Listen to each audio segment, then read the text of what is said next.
Welcome to Eyit in Technology, which is an innovation hub here in Mbarara, and we are glad to have you here.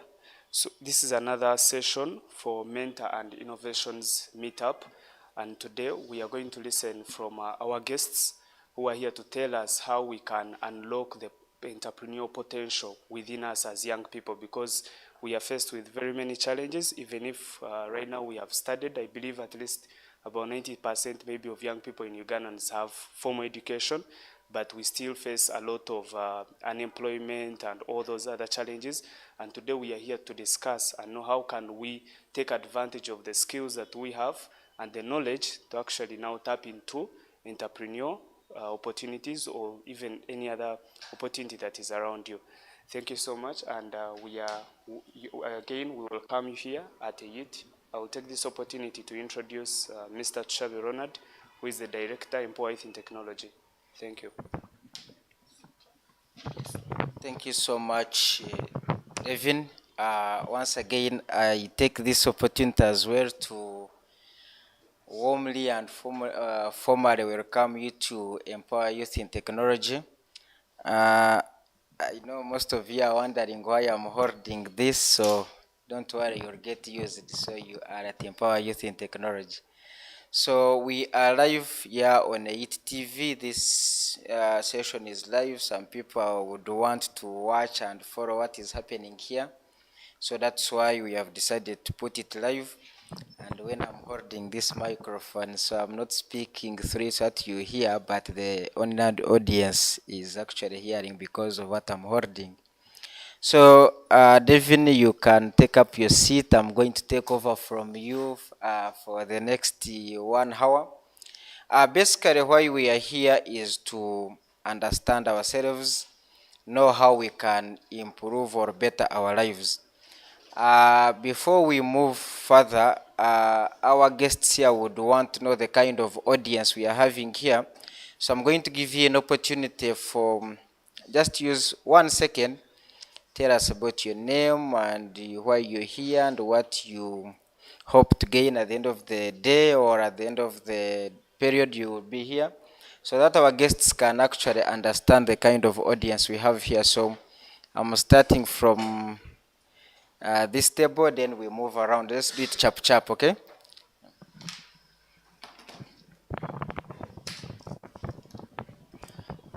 Thank you, Mr. Ronald. I am by the name of Sinja Anthony, and I am a student at the Mbarara University of Science and Technology, pursuing Bachelor of Science in Software Engineering, year 3. And mainly I'm here to learn skills concerning entrepreneurship world and also to improve on what I have. Thank you so much, Mr. Ronald. Good morning. I'm by the name Onyelo Daniel. I'm also from MAST, Mbarara University of Science and Technology. I'm also doing Bachelor of Science in Software Engineering, year 3. I'm here to learn more on development and business and entrepreneurship. Thank you.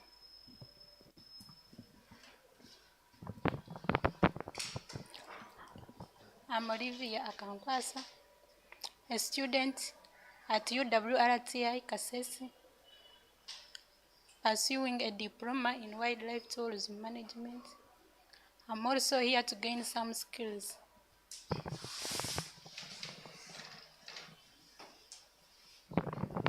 Good morning.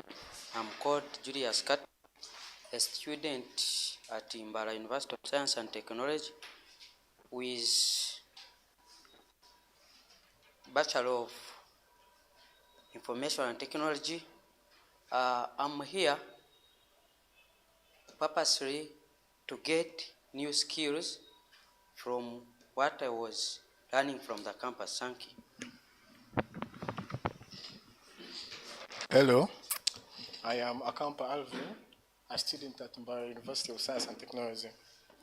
I am pursuing Bachelor's Information Technology, and I am here to improve on my leadership skills and personal development.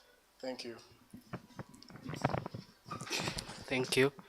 My name is of Talimwa Smith, and I'm also a student at Mbarara University of Science and Technology, pursuing the Bachelor's of Information and Technology.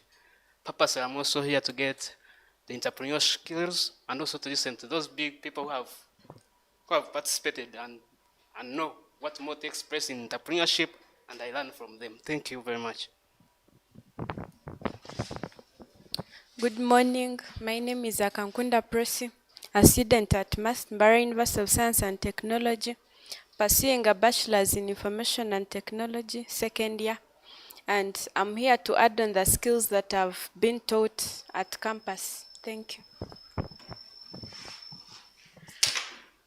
My name is Atware Catherine, a student at Mbarara University of Science and Technology, pursuing Bachelor's in Information Technology, and I'm also here to gain and improve and develop on my skills, plus gain entrepreneurship skills. Thank you. I'm Eyit Anthony, a student at Mbarara University of Science and Technology. I'm here to gain practical skills in information technology. Good morning, everyone. I'm called Derek Ngabirano, student at Mbarara University of Science and Technology, doing a bachelor's in software engineering. I'm here to learn more about innovation and entrepreneurship. Good morning. I'm Steven Ouma, computer science year 2. I'm here to add on my entrepreneurship skills. Thank you.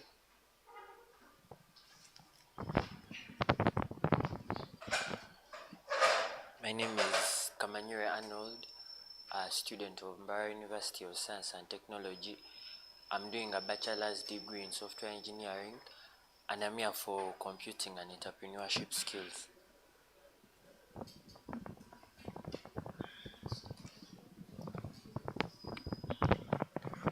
Good morning once again. I'm Devin Itaji and I work with Eyit. Good morning, everyone. I'm Noe Isaac, a student at MUST, doing Bachelor of Information and Technology, year 2. And I'm here to enhance my computing skills and entrepreneurship skills. Good morning. I'm Agaba Bright from MUST, doing IT. I'm also here to learn. Good morning. I am Naiga Magi from Mbarara University doing software engineering, and I'm here to improve my entrepreneurship skills and pitching skills. Good morning.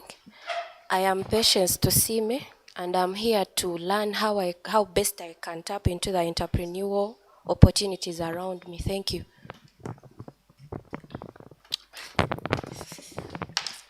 Morning, everyone.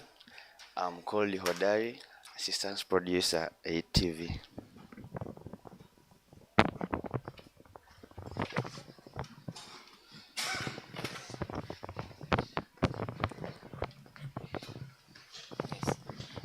Thank you so much for coming once again and for the introductions. Now we know the kind of people we want to engage today.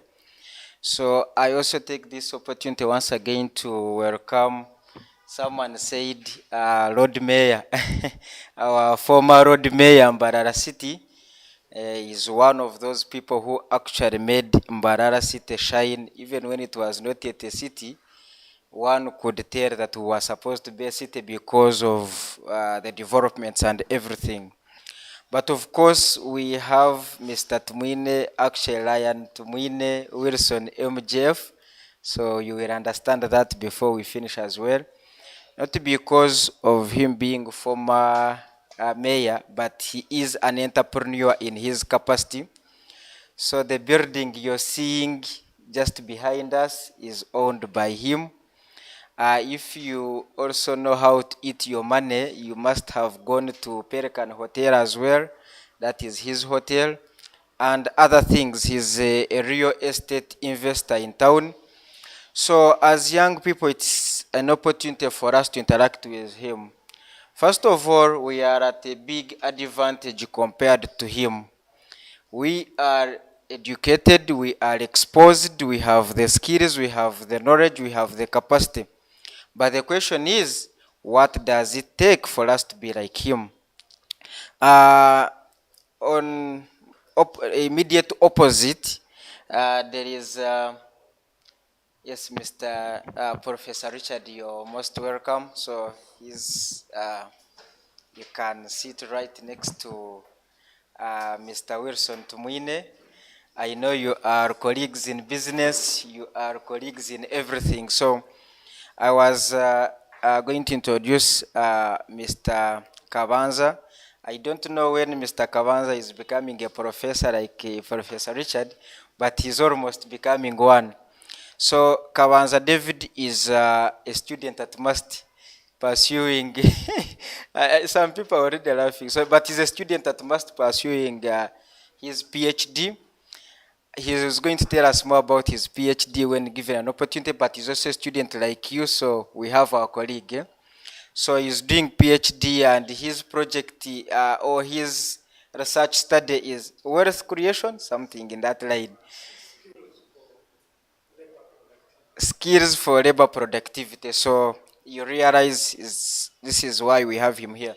So he's a former vice chancellor in one of the universities around, but also an educationist. He leads now an organization called Agency for Education Systems Improvement.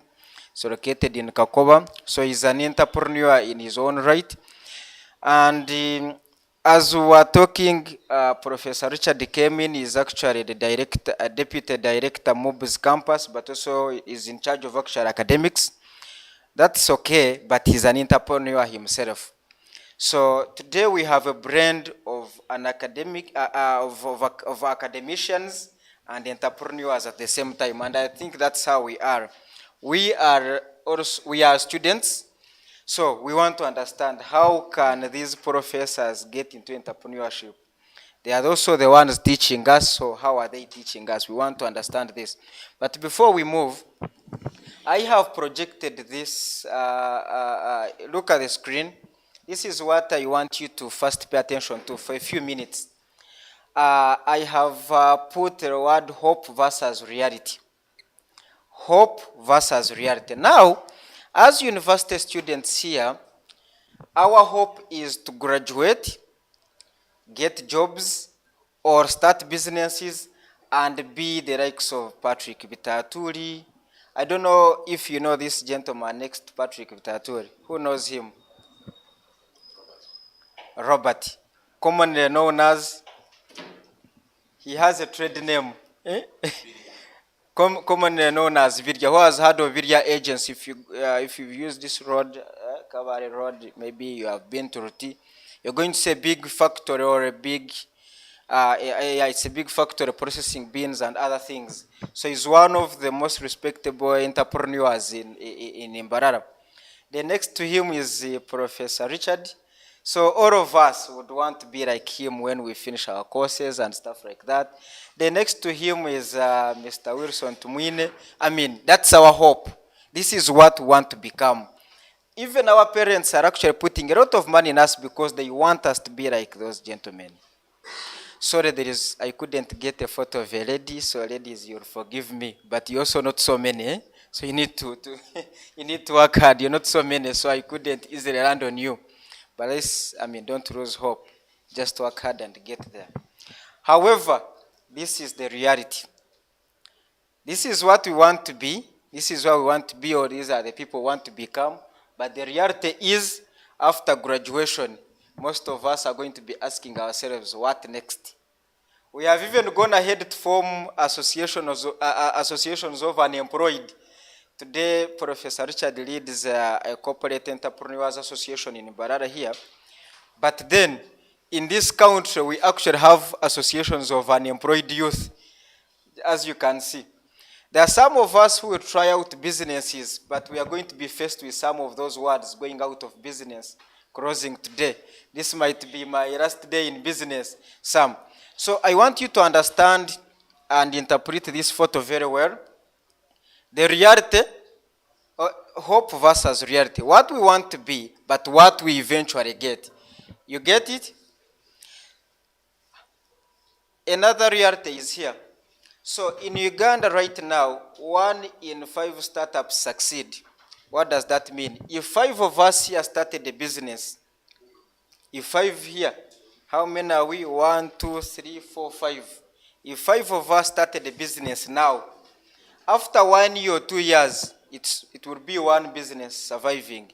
That's why we have to actually respect the likes of Tumwiine and Richard, who have been in business for so many years.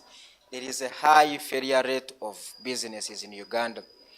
If 5 of us start a business, only one business after 2 years will be surviving. As if that's not enough, 87% of graduates in Uganda cannot find jobs every year. 87%. Too much. In other words, our universities graduate around 700,000 young people every year. Professor Richard will tell us almost 700,000. But then this economy is able to absorb around 90,000. Around 90,000. The rest, actually, I don't know where they go. But look at 87% of graduates who cannot find jobs every year. So what can we do? It's an important question to ask ourselves today. You are here at Eyit, we are going to give you skills, we are going to mentor you. As we are mentoring you, please remember that 87% of graduates cannot find jobs every year. The question is, are you going to be one of those? If you become one of those, what is your safety net later on? So what we need to do, the discussion today is centering around entrepreneurial spirit. We need to develop an entrepreneurial mindset in order to survive even when we become the 87%. Because 1 year later, you're going to be part of the statistics. You're going to join the statistics. So we need you to develop an entrepreneurial mind so that when you become the statistics, you know you get a way out. I am not too big to discuss this topic. That's why we have people who actually can help us understand it. That's why I'm just rushing so that we actually give them more time. So there is one thing that we need to know, that young comes with courage while old comes with wisdom. That's why we have Mr. Wilson Tumwiine here, because of his wisdom. We are young people, we are courageous enough. There are certain businesses now Mr. Wilson Tumwiine can't do. But for me, I can do them because I have the time to fail, I have the time to learn, I have the time to do whatever I can. Okay? Because young comes with courage, while the old comes with wisdom. Let us tap into their wisdom so that we actually better ourselves. So, today our discussion will also look at the 3 things: knowledge, the skill, and the attitude. As young people, we are lucky we have the knowledge because we are in school. You are here at Eyit. At the end of the day, we're going to give you skills. We are going to train you to get the skills. But at the end of the day, it's going to be your attitude that will make you the most important person. They are here because there is a way they worked on their attitude to become who they are now. So I am repeating this as I conclude, that you have the knowledge because you're in school. It is through the knowledge you have that you're going to get the skills. At the end of the day, you're going to use your attitude to become better people. And finally, I want you to actually remember this before you leave this place, that the world does not care about the number of degrees you have. The world does not care about a Bachelor of Computer Engineering, Computer Science, Information Technology, Tourism, Business, whatever degree you have. The community or the world will know you because you used your degrees to help them. If you use your degrees right now to create 10,000 jobs, the world will remember you. You get the point? If you use your right now, Mr. Tumwiine is employing so many people. The world is remembering him. Same applies to Professor Richard. We don't care about his degrees right now. We don't care about him being a professor. We associate with him because of what he's able to offer. So, my colleagues, my friends, we will not care about your degrees. We will only care about what you use your degrees to actually do. The community will appreciate your degrees when you use them to address their challenges. If you graduate as a medical doctor and in your village, people are still dying of just dying while giving birth, yet in their village there is a medical doctor, probably you have done a disservice. You have a degree in computer science. In your village, people are still struggling with small problems which you can solve with your degree. If you don't do that, you have done a disservice to your family and the community that actually raised you. You know, we come from an African setting. It takes a village to raise a child. So, I am going to hand over to Mr. David, who will actually take on this big gentleman we have here, because like I said, my shoes are too small. So David, you can take over from me and carry on with the discussion. Thank you. David.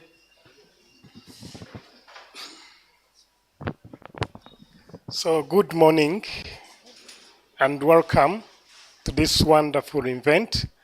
I'm David Kabanza, as they have introduced me, the Managing Director of Agency for Education Systems Improvement. I do a number of things that include innovations in construction. I do businesses to do with construction. If you've heard about interlocking blocks, Mr. Tumwiine uses them very much. I know of many of his sites. I do skills training and many other activities. I do a lot of work in business coaching and business development and all such kind of things. I love business. I have tried many things in life. I have been employed and I've got a chance to get those so-called fair jobs. I've been once a deputy vice chancellor. I have been once an inspector of schools. I've been the dean of the faculty of one of the universities here, chartered in Mbarara. I have been with all those opportunities to work. And I have also been in the field without those formal jobs. And I have experience of both, being employed and earning an income, and also hustling out from the way you can. For the sake of this session, you allow me engage these people while seated. Am I allowed?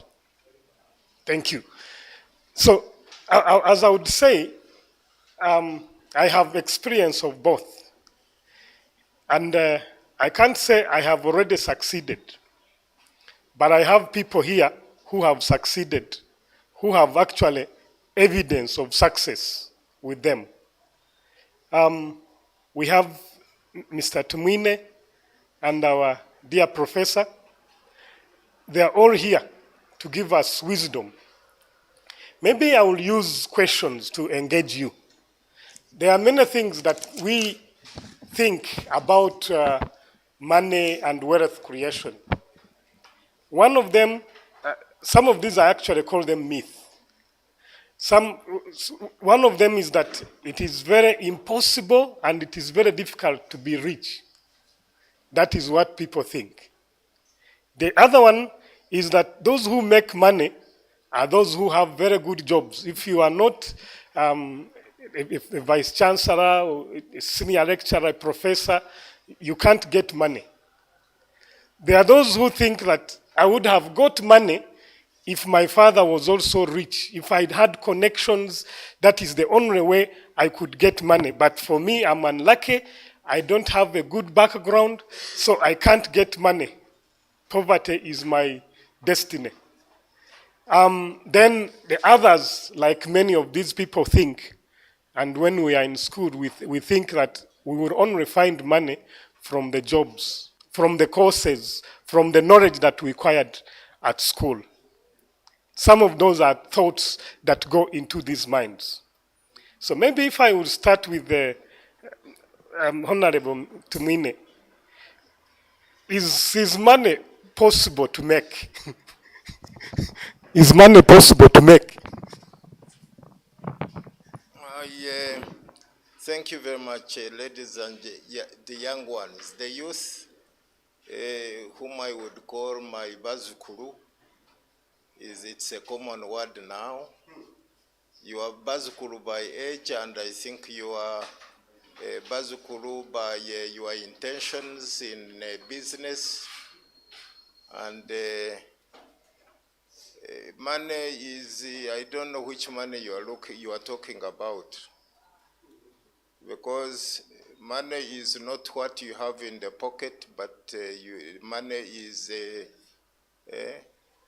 I think, what which saturates within what you are doing.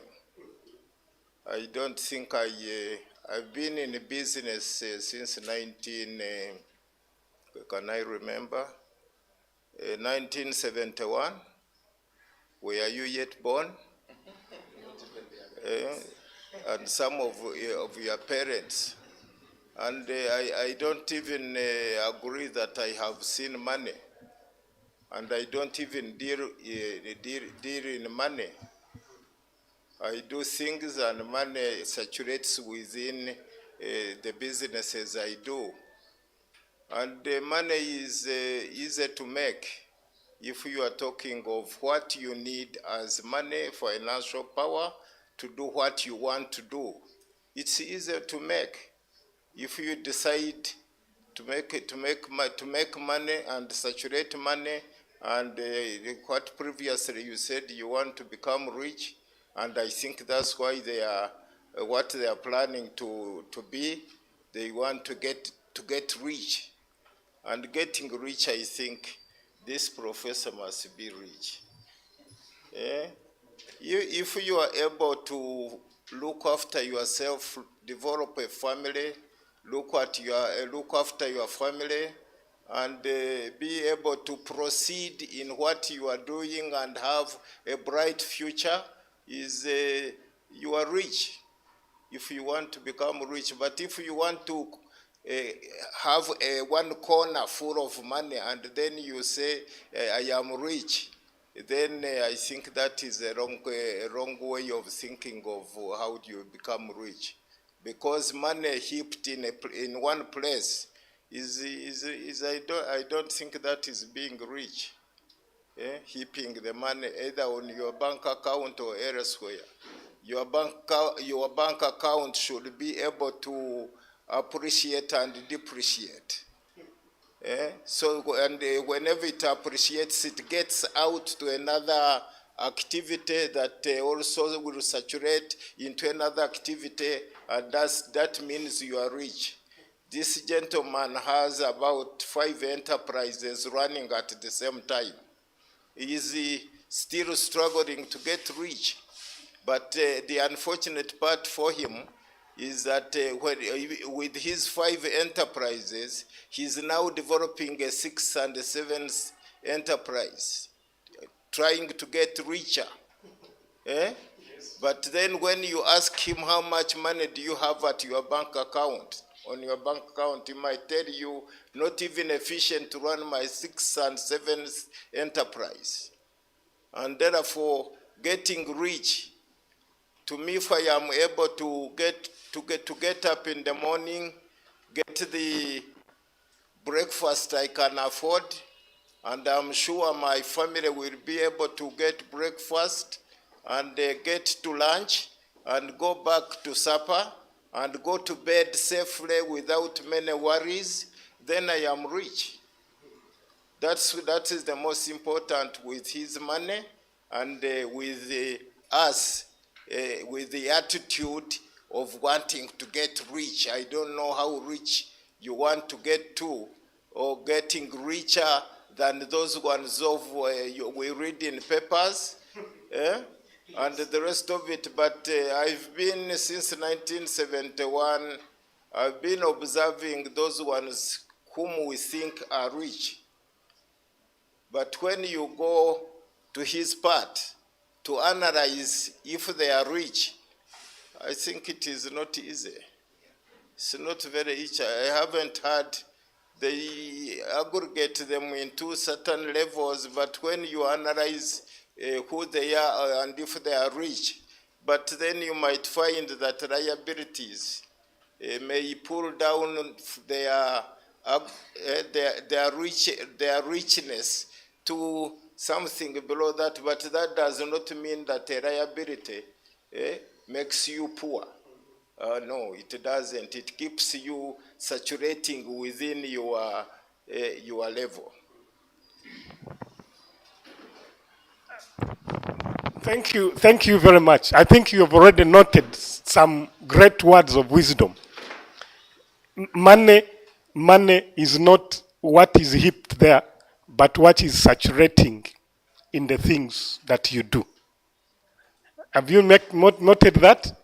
So, because if you're going to think of being an entrepreneur, and your thinking is, at one day I should have money piled in my bedroom, then you are going to have very big challenges, because we have already picked some wisdom from there. I want to come to Professor. These young people are studying hard. They are hoping when they get out of school, because of their degree in information technology, in computer engineering, they are going to make money. Is that how money is made? Thank you so much, moderator. First and foremost, I will have to first introduce myself. Like you've been told, I am Professor Richard Akisimire, and I'm the Director in charge of Academics, Mbarara University Business School, Mbarara Regional Campus. And at the same time, I am an entrepreneur. I deal in very many business lines. I am into real estate. I am into events. I am into forests. I am a forester, not a motor vehicle, but a forester, and many other issues. So what you have been asking about money and how they are meant to make money. One, we need to first appreciate the fact that money is just a medium of exchange. It is a piece of paper that was brought by these whites to act as a medium of exchange. So before I go any further, I have to first concur with my colleague here and my senior colleague, who has mentioned about money being just a pile of money. But the issue regarding the purpose of money is creating wealth through that money. Secondly, doing your bachelor's degree in ICT and the like cannot guarantee you to build money. There are very key core things which are so primary to you that might guarantee you to make money or to create wealth. One, your attitude. Two, your perception. Three, your innovation and creativity skills. Four, your resilience. How resilient are you in whatever you're doing? And then, lastly, I would want to talk about the focus you have. And all those are intersected by aggressiveness. You must be aggressive enough in whatever you're doing. So, as you think of making money after your first degree, you need to inculcate in your mind that high level of aggressiveness. You must be a go-getter, and you must be ready to hustle at all times in a bid to achieve that goal.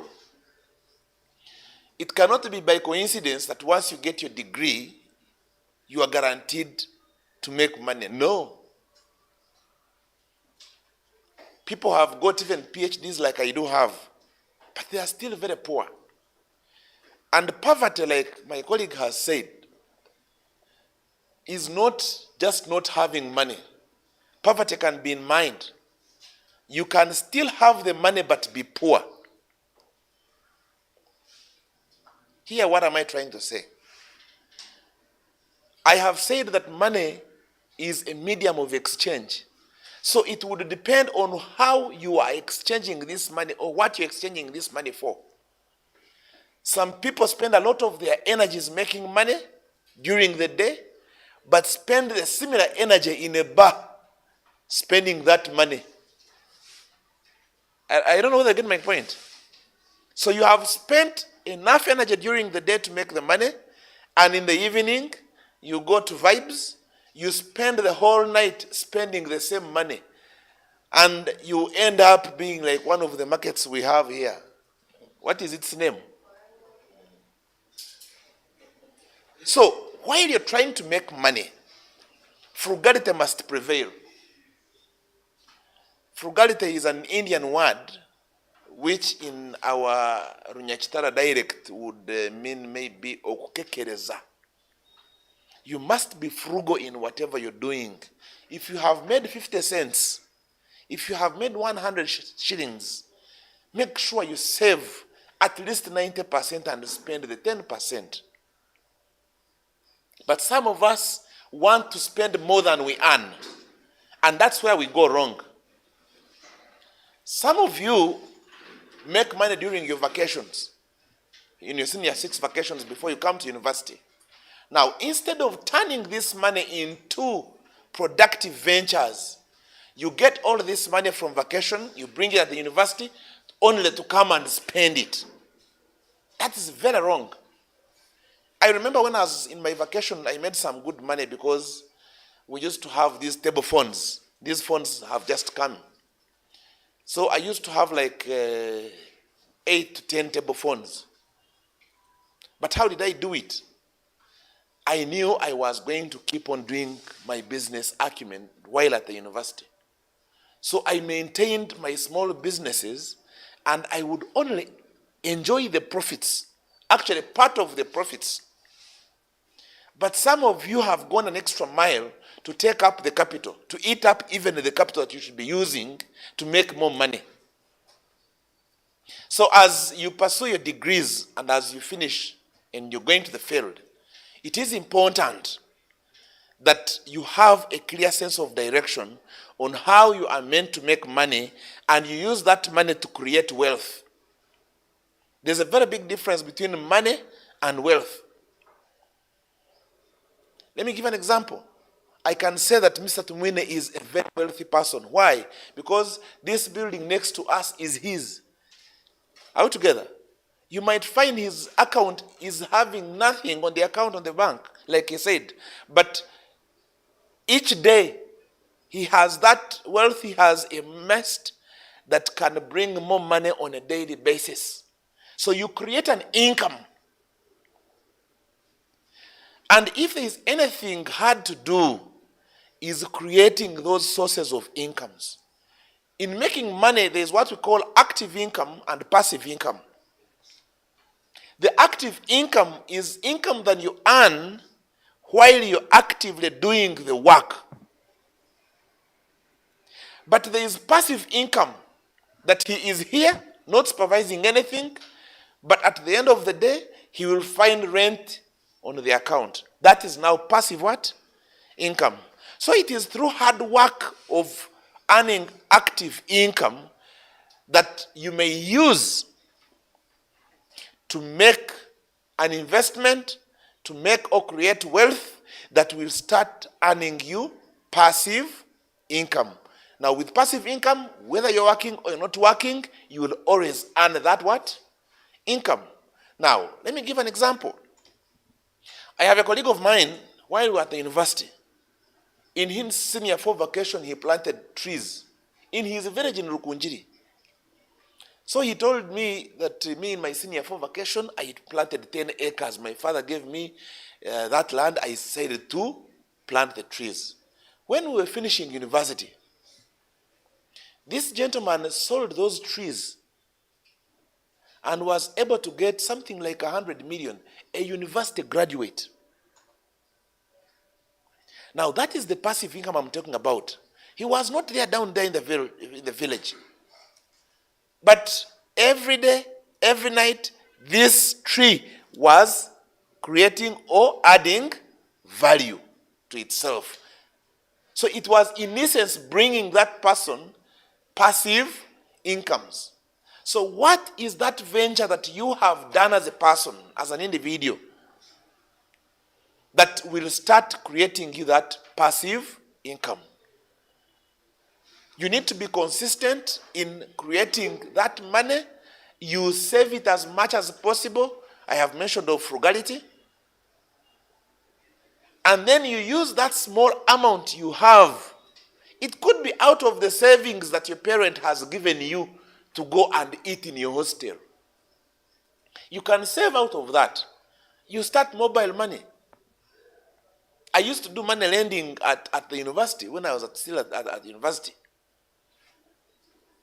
I was very sure that students would have money at the beginning of the semester. Now, me, what I would do, I would save my money. As the semester gets to the end, my colleagues would be broke. So I would say, I am giving you 20,000, but when the semester begins like this, all together, you'll double that pay. And I would have a line of students coming to me. Are we together? I would give them this money, and at the beginning of the semester, I would have double the amount. So how many of you have tried that? So that is innovation. You must be creative. Okay? I think that is a preamble of how money can be made. Thank you. Wow. I think what they were saying, old age is wisdom. You've picked something else. Money is only a medium of exchange.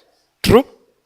So now when you think of you will make money, what will be exchanged for money in your case? If there is nothing you have to exchange for money, then you can't expect to get money. He has made it clear that education, these papers you'll get are not a guarantee.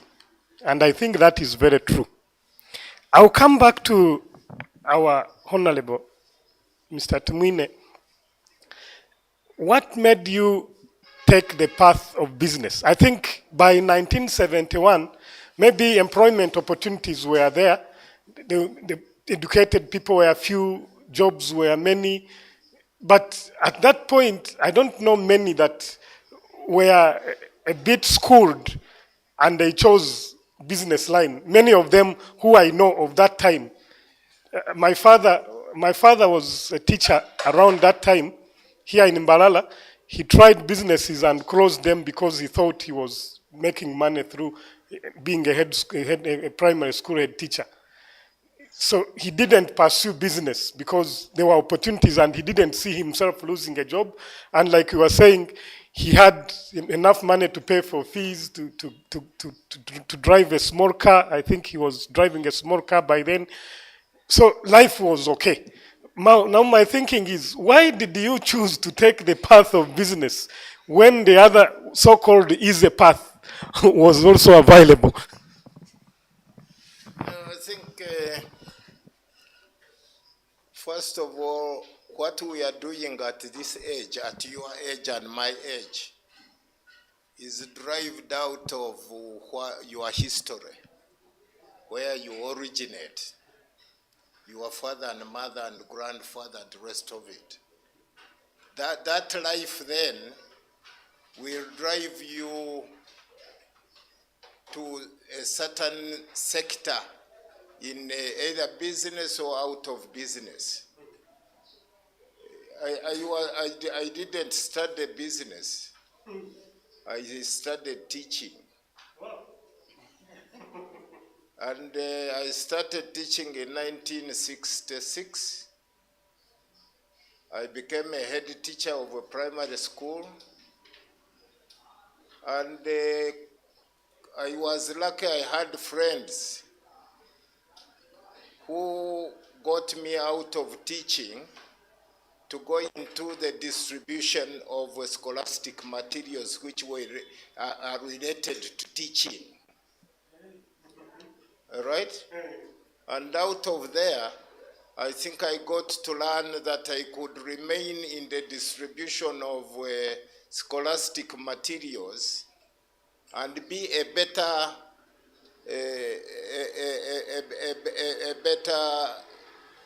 business or enterprise to the education sector.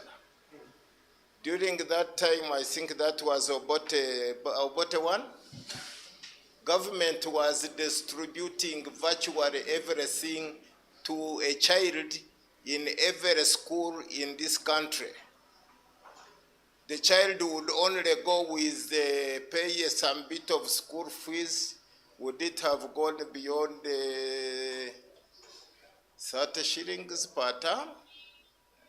Or that was too much? That was too much. Maybe that was at secondary level. And then you find from the smallest article, from the smallest equipment or book, up to textbooks at a primary and a secondary and a university. So out of that, I learned that there was better money outside teaching. And I became a teacher because I was coming out of a village which was poor, where there was no primary schools. There were not even secondary schools, obviously. And then I thought if I became a teacher, I would help my village, teach the rest of the people in my village. And that is what happened. So I became a teacher for about virtually 43 terms, 1 year. And they made me a head teacher because there was only one school and the teachers were being imported from everywhere to Isinjiro. So I became big. I ran out, per month I was getting, I think, 315,000, is it? You see, that is not money now. Per month. When I became a teacher, they upgraded me to 589,000 shillings. I could even buy heaven during that time. But that was not enough for me. So when some friend asked me to come and go into the distribution of scholastic material, and per month they were giving me 1,200. And then I moved on, and that's why it was helping me, because when you are distributing scholastic materials, including textbooks, you must be aware of the syllabus and the books that are relevant to teaching. So I moved on, and then gradually I became more of a businessman, because that's what we are doing. And as we moved on, I think by 1970, I was a distribution manager for a region, the whole of Ankole and Chigezi and the rest of it. And in 1970, I think in July, they transferred me to the head office in Kampala to do the ordering of books for the whole of this country.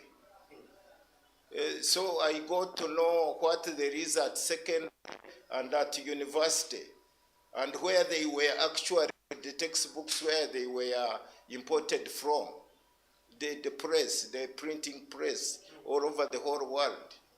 So that one got me out of simple teaching to general teaching. And virtually, when this country got politically disturbed in 1971, then I thought I was getting astray. I couldn't go back to teaching, and the distribution some sort of reduced, and I decided to start thinking otherwise. And by then, I think I was promoted to manage the eastern and northern area of Uganda, to continue distributing the little that government was ordering to afford teaching to continue. And in 1974, I got out of that distribution because there was no there was no longer a distribution chain for the whole country because government had thought education was not as important as other sectors of government. So I pulled out of the distribution company. I formed my own company to remain in the day-to-day selling of what we used to import and distribute. And I became a businessman in that line, actually up to now. These other small items we have here is proceeds, either you call them profits from other companies. So that's how I became a businessman out of teaching like your father. If we didn't teach together, we should have taught together because it seems you are within that age. He might know me, I might know him. But that's how I ran astray into another sector which I didn't learn, but which I learned by the way I was doing employed. I don't know whether I was employed actually up to that time, but now even the people who had employed me then, I am now employing them. That's what happens. Because once you get employed somewhere and you proceed, you succeed in what you are doing, you will find that because I was also invited to join. So now when the other one collapsed, now I also called them to join. So that we are able to move together. I think that was what you wanted to know. Sure. But I am trying to understand, these ones are doing a very good course. A very good course which cuts across. Actually, I don't know this computer, if you are doing IT, is a general tool. Everywhere, cross-board, medical, business, where is it not related? Everywhere. So you are lucky. You may not even want to do business of selling or buying or whatever, but your system is wanted everywhere. Because at times here, people here argue about these doctors who qualify here and they go abroad. And somebody says we are losing what? We are losing a human resource. You are not using a human resource. This human resource you are saying you are losing is the human resource who is now elsewhere trying to better their understanding, so that when they come back, they are better human resource than when they stayed here. What do you have here in the medical sector? What do you have? It's the basic education. The doctor qualifies, he's a surgeon, but he's now basic. Does he know how to use these computers in medical? Because these days, I don't think in Europe they touch people.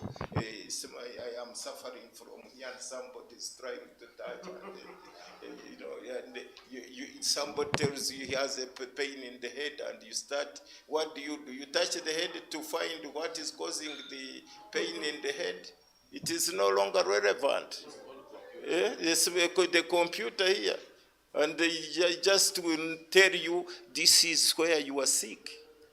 And therefore, these people, the doctors and the engineers who go outside, this one here, if he remained here, he would be as he was. But because he was exposed to better methods or in construction, now he is a professor. He knows what others don't know.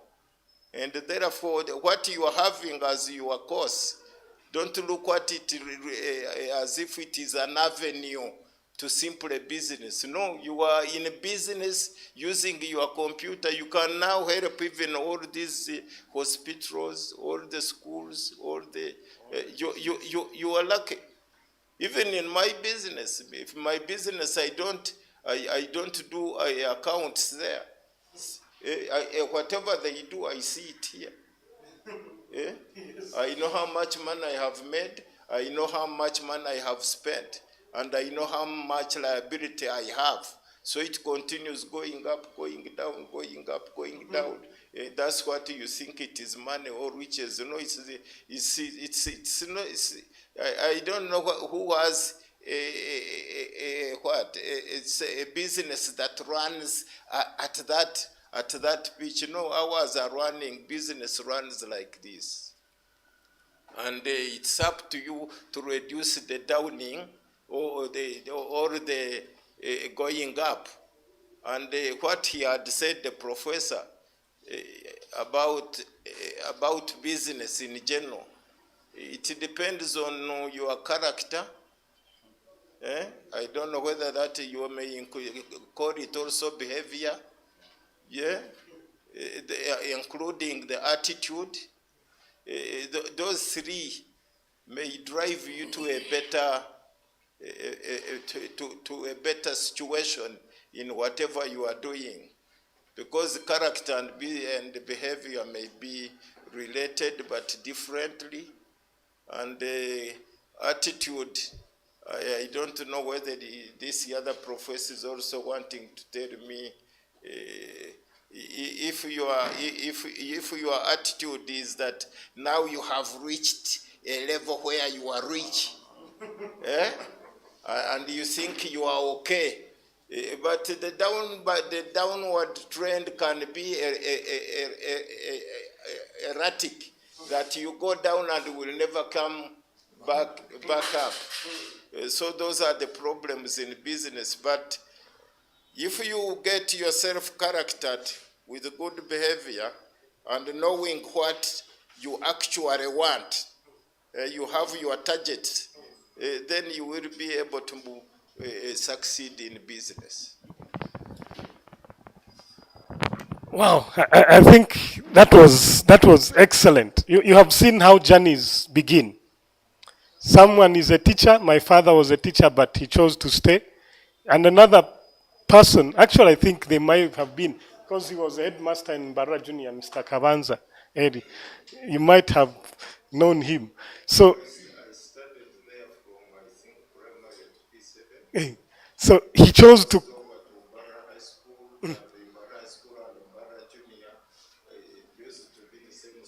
Yes.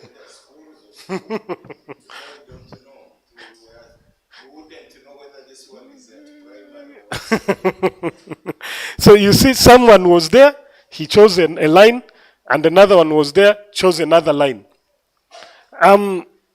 That's how interesting journeys can be. From a school teacher to a procurement manager to a businessman. You see how life is interesting. Now, I wanted to get back to Professor, and I'm also wondering, a professor currently earns very well. Then what do you want in business? What do you want in business? Thank you so much, moderator. You have mentioned that a professor earns very well.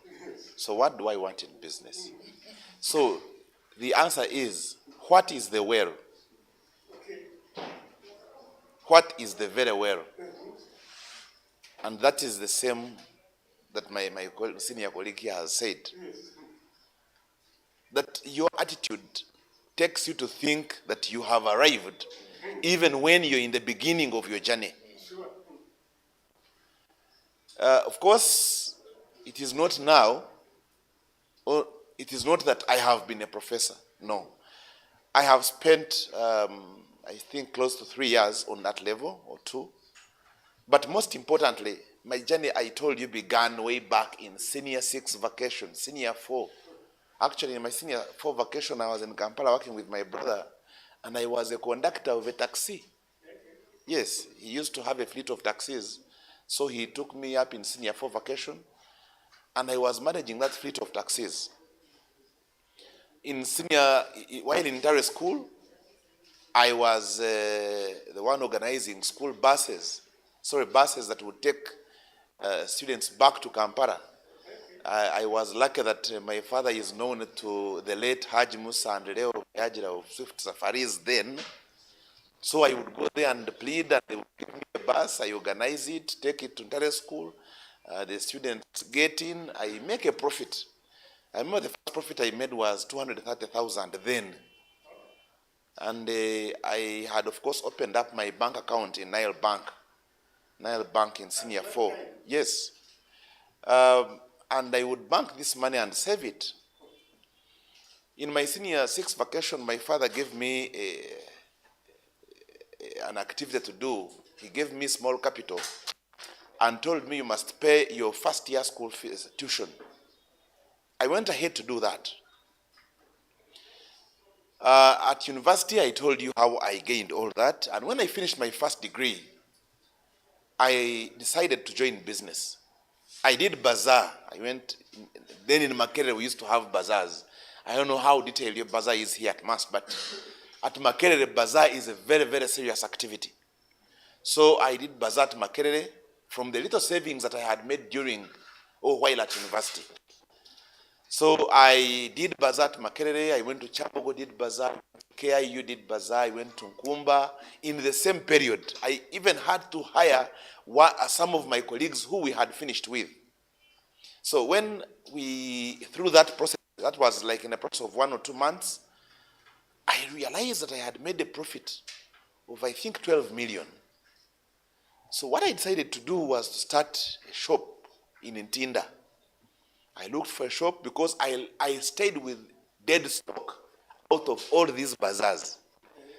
So I took this stock back to Chikubo to resell it, and they were giving me a little fee. I was a bit perturbed. Now, this motivated me to start up my small shop, and I did in Ntinda. But because I was a first-class student, I was then retained at the university. So I was called by the university, by MUBS, that you have been given a job, courtesy of being one of the good students.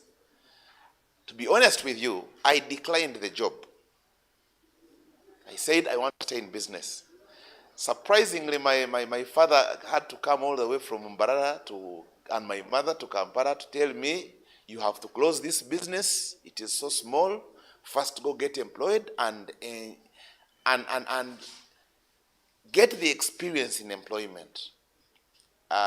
Honestly, it was a tug of war until my father got out his checkbook and signed me a check paying me off to close that business and come to Mbarara to work at MUBS and leave that business.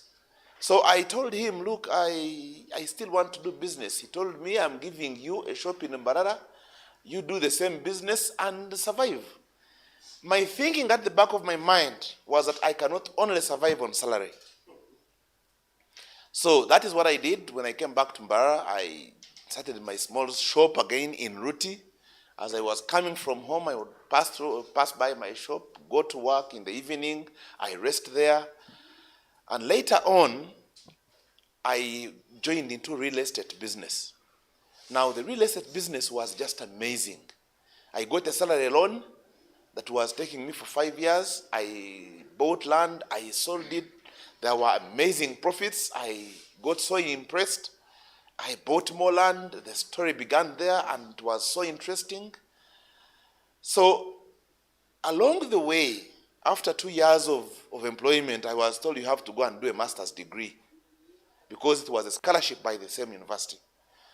Now, I realized that going back to Kampala to do my master's was also going to hinder my business acumen. It was a hard decision to do, but I took it. My businesses, of course, got a bit shattered while I was pursuing my master's. 2 years down the road, I had to come back and resume alongside my employment. But one beauty I love about my job is that teaching, you have been a teacher, it allows you some time to do your side activities. I'm not like a banker. So we, of course, it is after then that I married. Then in summary, my wife also started another same business, then changed to events. I helped her. But again, along the way, I hit another snag. There came a scholarship that you have to go and do a PhD. Wow.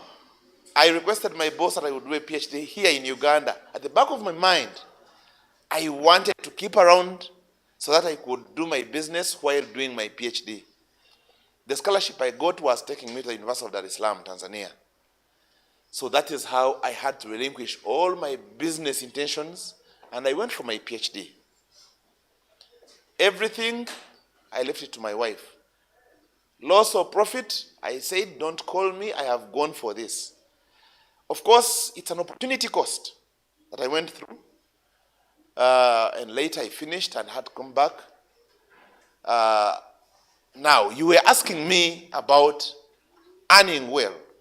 After my PhD, of course, I went on to publish and I was promoted from lecturer to senior, now to associate professor.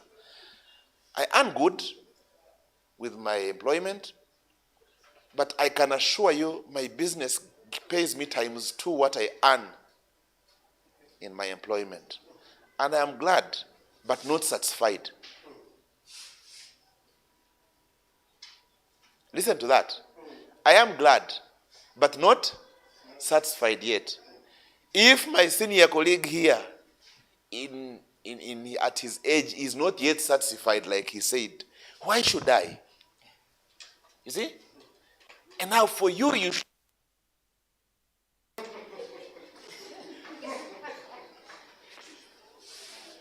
Are you getting my point? Yes. Now, this takes us to what I told you, the attitude, the ambitions you have, the motivation, the charisma that you must have towards success. There's one thing you must appreciate as technology students.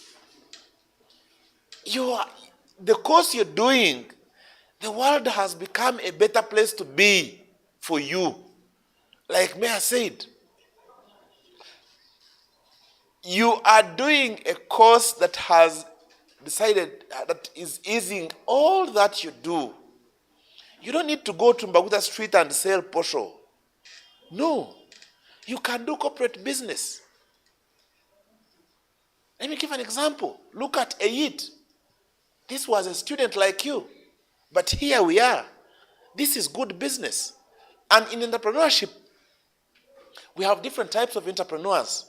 We even have social entrepreneurs. You can make use of your computer skills to be a social entrepreneur.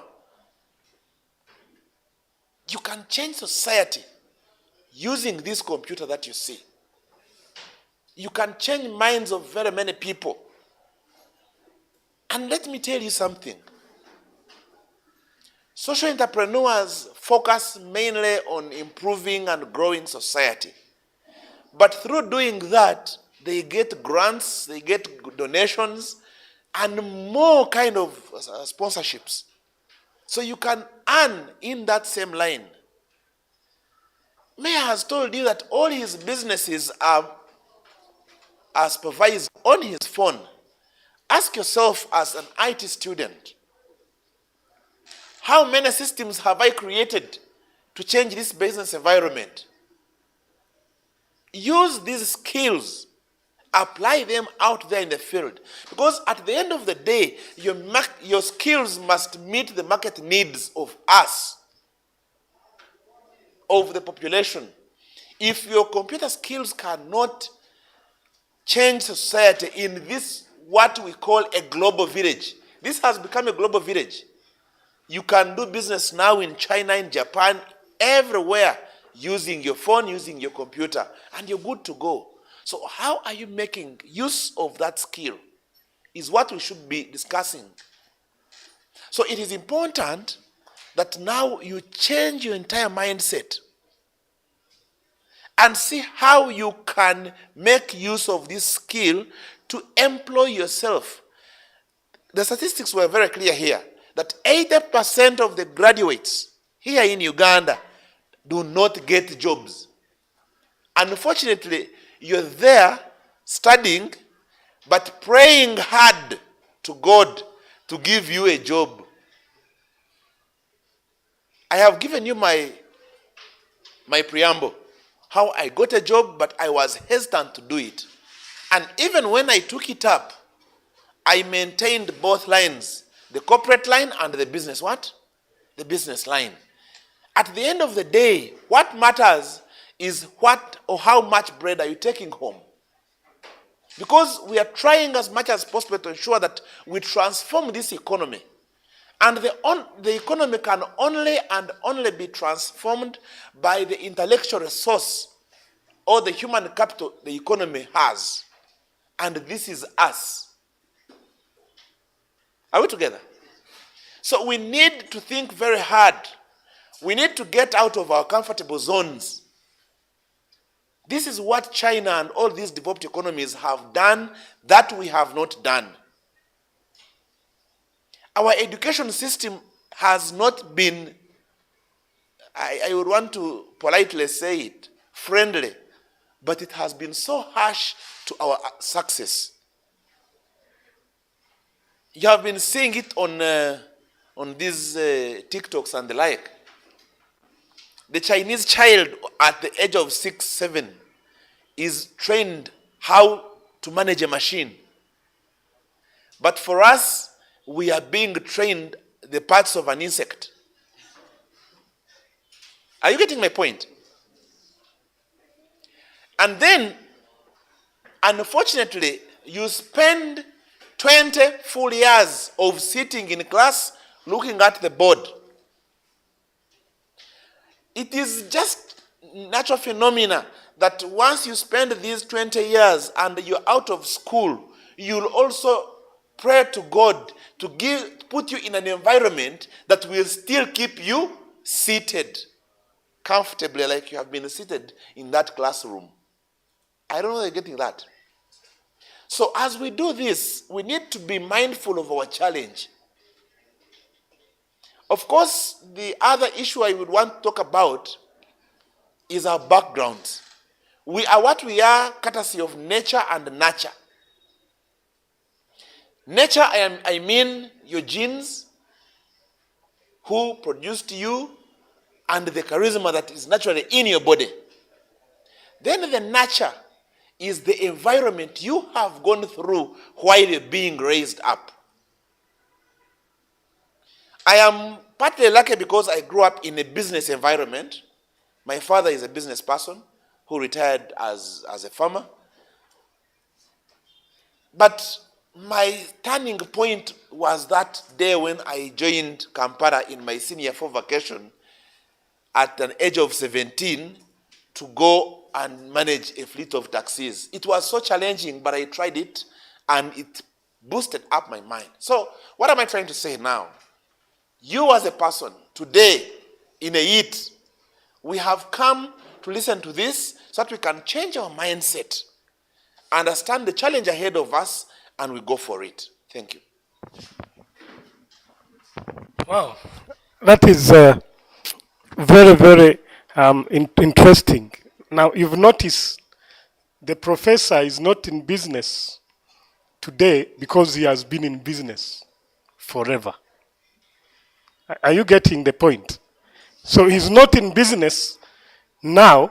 He has been in business even before he became a professor. So why I was bringing that is that maybe we are thinking that until I get a good job and the job gives me capital, that is when I will start looking for business.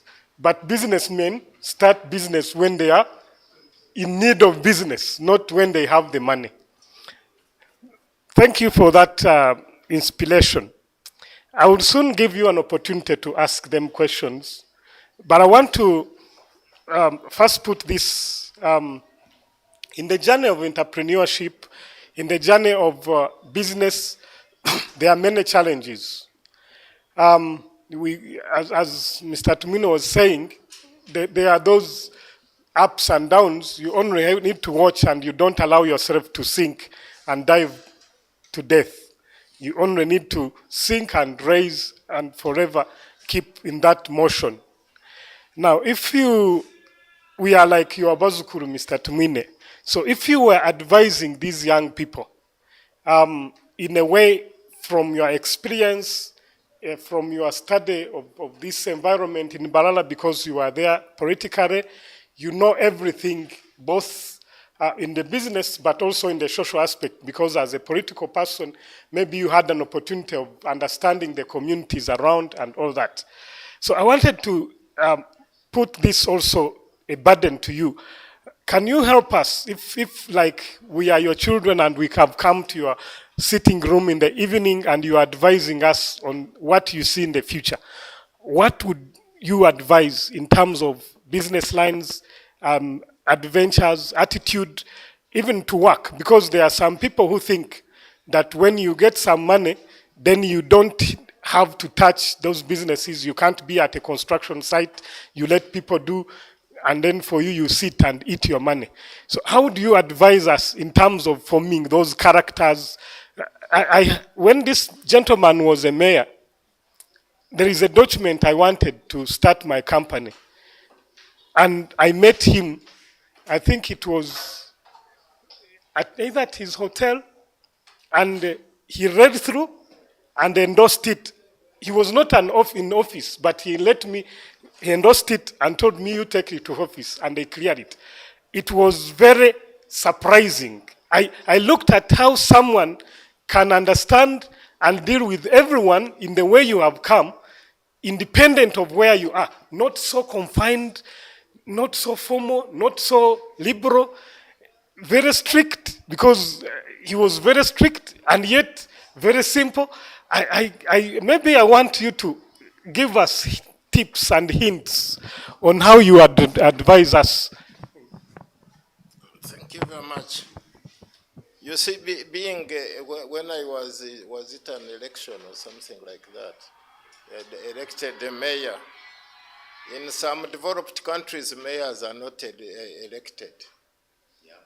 They are identified from that city, that community, by the people who matter in that community, and they said, I think this one can be our leader. A mayor is a leader for the community. Those ones who are relevant, not even including those who come and go, but those who matter within the community. But in Uganda, I think they wanted to be, you call it too democratic, and they thought the mayor should be elected, and consequently, who elects? Everybody elects, including those who don't matter. In the city, they also elect. And when they're electing, they even don't know whom they are electing and his purpose. And therefore it becomes different, that the majority of those who don't matter also go to elect their mayor. So the consequence is what is happening all over this country. I became a mayor for 15 years, for 3 terms, and I transversed the country, which I had transversed, where I was working the past 10 years from 1968 to 1974. I know this country by every school and university. Actually, the university was the only one. I used to supply Makerere with scholastic materials and paid by government. Whatever they wanted, they would give us a list of all those books in the whole world, which are now only, I think they are all here. And things have become different. And therefore, being a mayor, it helped me to know many people, because I wasn't even known here. I came back to this village, this town, in 1983, And I think in 1985 is it when the war came nearer, up to 86 when I think the government changed. So the rest of my time I was not in Mbarara from 1969. Fortunately, I never went into exile, I remained local. So I knew this country locally. And I know giving me that advantage of knowing Uganda, I know the problems of this country on fingertips. And I think I know the people who also matter. Not politically, but by the educational or the whatever I may call it, by nature of all their positions. And these youngsters, as I said at the beginning, they are undertaking a course that is very important. Because in other countries, I think it is compulsory. You have to do IT compulsory when you are doing any other course, either engineering or business or a doctor or who are the other courses. He knows much better. You have to know, because there is no other way of communication other than the computer. Actually, in some areas, they no longer employ what you call secretaries. These people who do dictation and then you go to the machine. Whoever is an officer and wants communicating just gets his computer and they communicates to the other. So those ones who are trying to do the secretarial course, you still undertake them. It becomes difficult. I don't know where you can be employed. Maybe when you are doing research and the rest of it, and they send you out to collect information for a certain sector, that's when they need those type of people. But these ones are doing complicated, full-time computer work. And you're already employed. You are not looking for business. That's the only course I think that you can employ yourself without going anywhere to beg. What you need to know is, I think his wife will employ you, most of you. She deals with weddings and these other parties. And all those need computer work. So if she undertakes you on to do the invitations, to do the arrangement of the place, and then you have to put the menus and the rest of it in a party, you are already, because if you are budgeting for any type of party, 20 to 25% will go on computer work, designing. And then for me, as a businessman, or him who is also doing a business, he wants you to do the website designing. And then you have to continue upgrading the website, is it not? It can be even after every week, because things are changing very rapidly. You are on the computer and I will pay you. In my company, I budget for 25% onto computer use advertisements. All these papers are not running on what they write on His Excellency visited this place and the rest of it. Sijuim Prime Minister Nabanja, they actually depend on adverts. And that is your work, that's where you are supposed to earn. Every company here, including his company, Eyit, it is already is supposed to pay you for this work. I don't know whom they are paying that one, and they are paying another one here. That's already money being paid. Actually, you go in agriculture. What you are studying is more in agriculture. In every sector, they need you. I heard the professor was asking what have you done to improve this country by your IT. I hear they now, those who are doing agriculture, right from a hatchery, not even before the hatchery, they are recording how many eggs have gone into the hatchery and how long they have remained there, and they can even assess and know whether the heat in the hatchery has been regular or not regular, and using the computer. And then using the computer, you have to follow this chick in its growth up to when it is ready to be eaten or when it is ready to start doing what, laying eggs. What about those with cows and goats? Others would belittle the goats. The goats are actually more paying than the cows.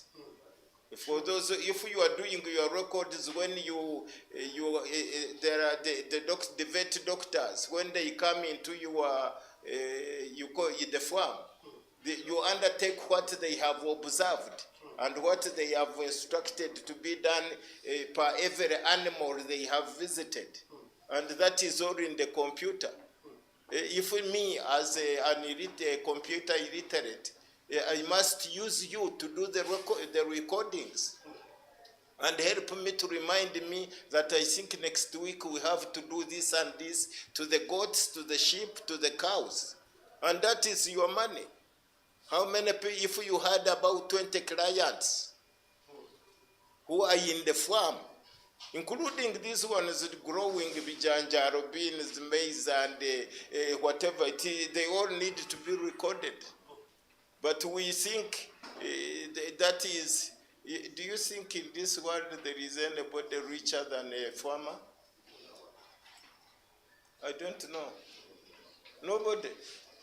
The professor was telling you of a student who planted the trees. I don't know, the eucalyptus or whatever, even if they were the pine. And when he was harvesting them, he had spent virtually nothing. It was only the seedlings, and that was all. I think a bit of slashing or digging around them, and you get the beans and the maize before they grow to a certain level. And you only come back after 6-7 months to harvest 100 million shillings without even, you call it irrigation. And that is, God irrigates. And you look at that, how much do you need for your seedlings? And you have a part of your father's area which is bushy, and you say, and then while you are doing this for 3 years at the university, you need another 2 years, or 2 or 3 years to get your eucalyptus to be harvested. That is business, because for you, you are doing a course which does not need you to beg for a job. Don't apply for a job. You only look for clients with your computer. That's all you need. And if you have mastered what you want, and lucky enough, I heard from your year 2 and year 3 students, you've already completed. Even before you complete, if I gave you a business to design my website, you will be earning straight away. You're already employed. I estimated that for 20 designers, you may think that you are doing a course which there is not very influential. It is, and everybody needs it, including even his buses, the global buses. You see those things on the global bus, what they writing, the writings they put there, and others can even advertise on the bus. I don't know whether you have seen that, or those buses would be, the bus owner would be getting more money better money out of anybody advertising on those buses. And who advertises? You are the one to advertise what to be printed there. You can even print them. All these shops, including all this, because this one didn't pay because he claims he knows what to do. You should have employed them to do this. Yeah? So there is a lot of business. You looked at what His Excellency the President did when he was advertising to be elected 2021. The whole country was full of adverts. Who did them? You. For me, I did I think part of it and finishing when it was already designed. But I also, and because I have a machine that can get out those adverts to be posted wherever they want. So I don't, here you are only, he was telling you and the other gentleman that you are already on a job and you can, you don't know to beseech, you will come to beseech me to give me the job for using your computer. Therefore, it's up to you. All of us, I think, I don't know, I may be having 5 or 6 companies which need to be upgraded on the website. And I also want to advertise even in newspapers. If I said I advertised this, a small thing, maybe 6 by 4 on in the papers, telling them that Pelican Hotel is like this and some, I can get an extra guest. Don't you think so? How many new people know that Pelican Hotel exists? No, it's only these old people who still think that Pelican Hotel is there. One of these days I'm going to change it into something else because I am building another Pelican Hotel somewhere else. This one, I might change it into something else which is more modern than continuing with hotel. Eh? And therefore, ladies and gentlemen, you better approach everybody. Some of us don't know that you are there. You are even very useful. You are very, very useful to us. I think the most useful sector is the IT for everybody. One time I was visiting in America and I got sick. And whoever was hosting me said, let's go to the doctor. Then we went to the doctor and he was happy to see an African getting sick. And I said, what are you suffering from? I said, I don't feel nice in my body. He said, what are you eating? I said, I'm eating what he gives me. Did you go to any hotel? I said, we went to a hotel. Yes. What did you eat there? Only those questions. And he said, do you think you have your African fever, or you think you have been disturbed by the food? I said, it can be even by the food. He said, if it is by the food, then I can have it, I can know your stool, I can pick it from your blood and know what is disturbing you. And he only picked a bit of blood and he said, let's pick a bit of your stool and it will take us 10 minutes. But you know, him only as a consultant was only $100. And when after testing, he said, you give us another $100 for testing your stool and your what? And your blood. And when it came out, and he told me, I think, let's give you only a jab, an injection.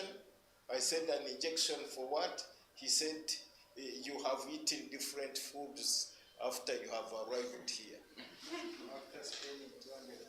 After spending $200, taking my blood and my stool, and you charge me $100 plus $100 for seeing me. He never touched me. And that's why I was saying you medical, I think we get problems here. And we are not getting problems. I think it's because we don't know what we are supposed to do. Eh? These labs, labs should be part of the clinics. Eh? The clinic, not this only the way you come and give a seat, you talk your language and he writes, and he says, I think you need to go for a lab. To have complete units. And it took us 15 minutes. And I got my job, and I think I got well because some sort of stabilized. And therefore, your computers here, there is a gentleman in town who is starting up something like that. For him, you only go there and he examines, the machines examine you and tell you what is wrong with you. He's already imported the equipment. I think we shall all get out of hospitals to go there and get totally examined, and then they know what is happening to you. And if you are looking, you are not looking for jobs, ladies and gentlemen, no. You visit those people who have shops and whatever open, you go to the farm. I've seen it with the Makerere students. They're dealing with farm investigations, and you are okay, you get your money. For us in business, we don't advertise because we don't want to spend. But we are supposed to spend in order to earn better. And as I said, I think 25% of our budgets go to advertisement. Government actually spends the same money. But now I hear they don't want to spend it elsewhere except at Radio Uganda and the New Vision and Ukede, not knowing when you do that monopoly, you are actually dwindling other companies which are paying tax to government, and therefore you are the loser. Some small arithmetic, I think there is getting you. Monopoly is one of the ways that you can lose the development of a country. And therefore, isn't that what you asked? Sure. But in conclusion, maybe if we are about, I want to agree with the professor and our other gentleman that what you are trying to do or what you are envisaging to be comes right from environment, from home. Your home, your family, your neighborhood, neighbors or neighborhood, environment, and the way you are going through your schools. Because I think for your level, for your age, after primary school, you must have started choosing or selecting or identifying what you must be. And you say, I think I want to be this, I want to become this, and then from there you start training or learning or observing or getting inquisitive to what you want to do, what you want to be, how you should be. Some of these ladies started changing their dressing towards what they intend to be, including gentlemen. If you want to become a doctor, if you want to become that, you start observing these doctors, how they live, not the other way they live, which the professor said, when there are some of these people who start getting some little money or a lot of money, they start behaving daily. What you get is what you spend daily, which is, I think, a wrong way of doing things. From a clinic, from a hospital, from a shop, or from wherever you work, you pass by where in the evening you get home by 9, 10 or 11 o'clock. That type of character is not very good for business. It's a danger actually to business. I have not known of heard or observed those, somebody who has succeeded in business misbehaving like that, but others, they call it behaving. It's good behavior, but it's not. Unfortunately for me, I don't know whether it is behavior or character, because I came out of a very poor family. Very poor. That's the one who was directing me that you better rush out so that you start getting improving on your life and the life of your family. And that's why I rushed out in what I was doing. But that one helped me to cool me down. I don't know where there is a bar or they have a bar in the hotel.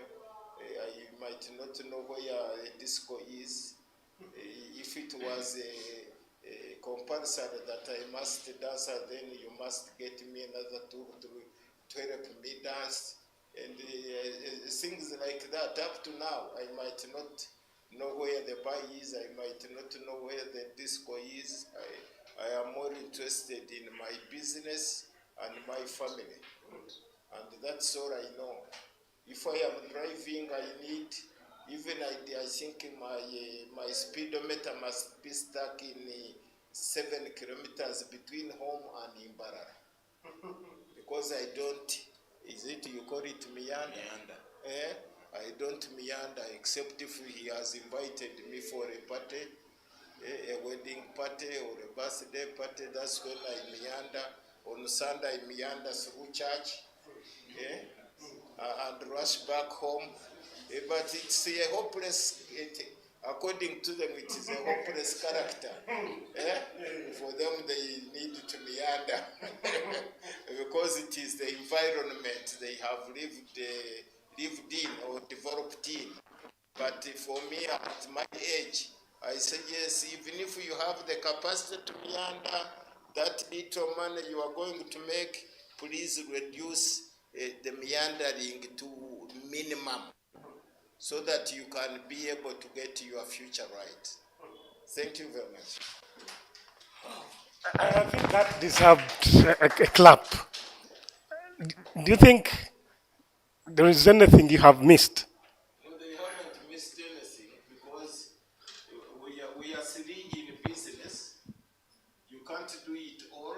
I can't do it all, and you want to do it all. And I think that's why this gentleman invited us differently, but then we are all combined into business. Sure.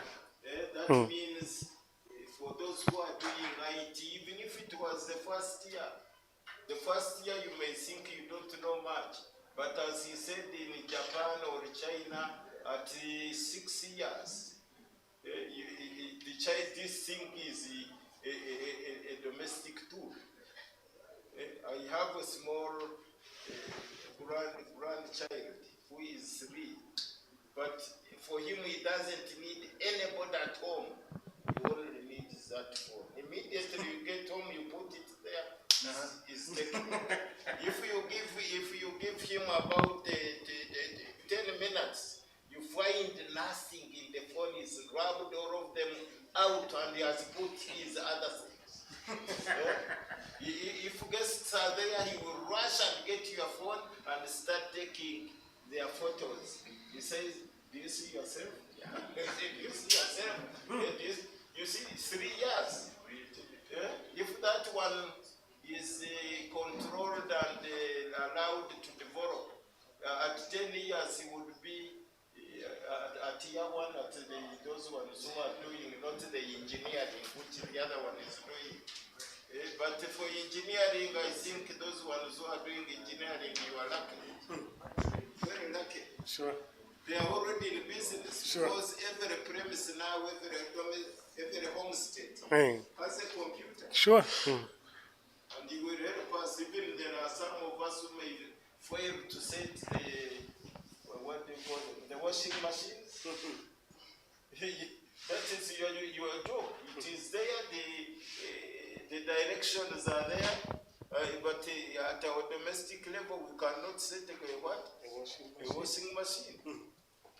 So if you get known, since he has invited you together, and you form your group, you start earning right from us. From us, all these institutions you see here, all these institutions which are supposed to be literate, they are illiterate. Therefore, you better come out as you have and start earning from the university. He has another institution there. I don't know how many computers I have. They need to be checked. They need to be used. I told you, I think I have one unifying website, which should be even different, because everybody, when you go to the website, you are looking for either a hotel or you are looking for foods, foods which are meals, meaning what he deals with, maize, beans, and pea. I have another factory, another unit which is treating timber, harvesting and treating timber, and what do you call it? Getting them into different sizes, I think by next week. Those ones must be on different websites. And therefore you are in business. Sure. Oh, thank you. I've picked one important thing and I want you to go with it. Looking for clients instead of looking for jobs. Have you noted that? Looking for clients instead of looking. Don't spend your energy looking for jobs when you can actually look for clients. I want to give also a professor another opportunity to also finish up with that. From your academic and research and exposure, what opportunities do you think are there for these professional and learned human resource in the business line?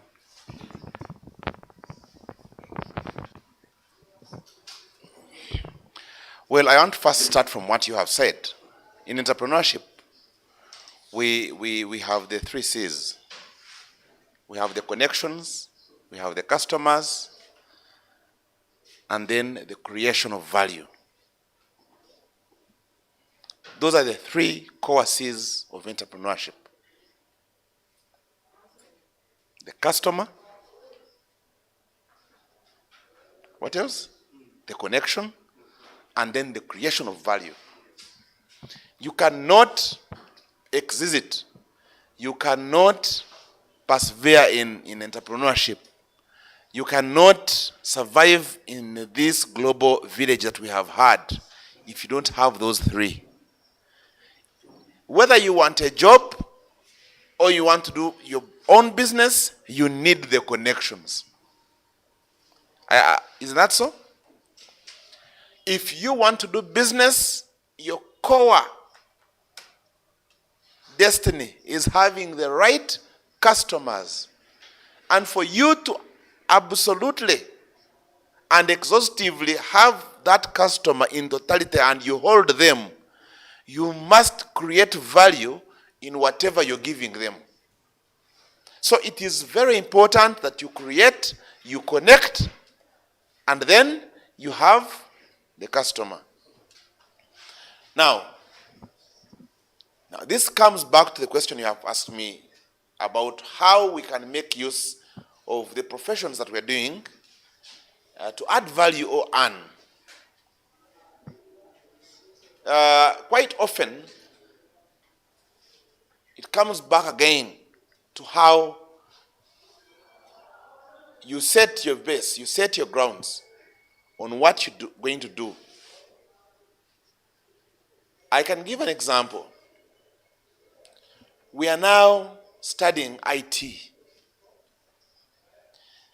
As a teacher in the university, one thing I have learned about students is that there are very few students where learning actually takes place. our education system in such a way that we get to class, study, reproduce what we have studied, we pass and go away. Now, the uniqueness with the course you're doing, for example, IT, is that for you to have a grip of what you studied at the university, of what you grasped while doing this course, learning must take place. You must learn and understand what you have studied. And after learning at the university, just remove the L, and you stay left with what? And that is it. It is after learning that you start earning. I think these English people are very keen in the language they were trying to make and teach us. So, conclusively, let us do two things. Let us learn exactly and understand what we are doing. Then we create value, or we make use of what we have learned. We only can create value if we have understood. I sometimes do some consultancies, and I happen to be a professor of accounting and finance. Now, what we actually teach in class is a bit different from what is in the field. Now, if you only had studied to pass and learning never took place, more likely you will not earn because you did not learn. So it is important that over and above what I have told you, your busy schedules, your what, when you go to class, please concentrate, understand what you are doing. I'll give an example of myself. I would want to think that any question that would be out there would be, how have you managed to do entrepreneurship and then continue with your profession, with your business acumen? The issue is concentration. Do the right thing at the right time. I can honestly tell you that every night at 3 a.m. I must be on my laptop. And that is what I do. Even tonight, by 3 a.m. I was on my laptop doing my professional work. I reviewed at least 2 dissertations for my master's students before it got to that one. In the morning I woke up, I have already earned elsewhere and I'm here to do something else. And from here I am going now to a different activity. But most importantly, allocating your time appropriately. I don't believe that there is time to sleep. I sleep when I get tired and I feel I am tired. Whether day or night. Even if it is day and I feel my body is getting a bit tired, I will rest a bit. I will rest it. But most importantly, as you pursue, I want to say that they are what we call portfolio entrepreneurs. Now, a portfolio entrepreneur is that entrepreneur who will have very many business lines, controlling and moving them at the same time. Wilson here is in real estate, he's in hotel, he's in manufacturing, he's in name it. Now, if you asked him, when he comes to the hotel, the manager at the hotel will say, but sir, you see, we wanted A, B, C, D. When you get to your real estate business, your manager there will think you're supposed to be there. When you go to the manufacturing estates, same story. So the issue is allocating the right time for each activity that you are going to do. And you concentrate, give it your very best. Just be very good at what you are doing. When you go to the holiday and you want to make value out of yourself, don't go to that village and you get on a smartphone. You have gone to the village. Ask your dad whether there is a shamba for you to plant the trees I have told you, for example, and make use of your vacation.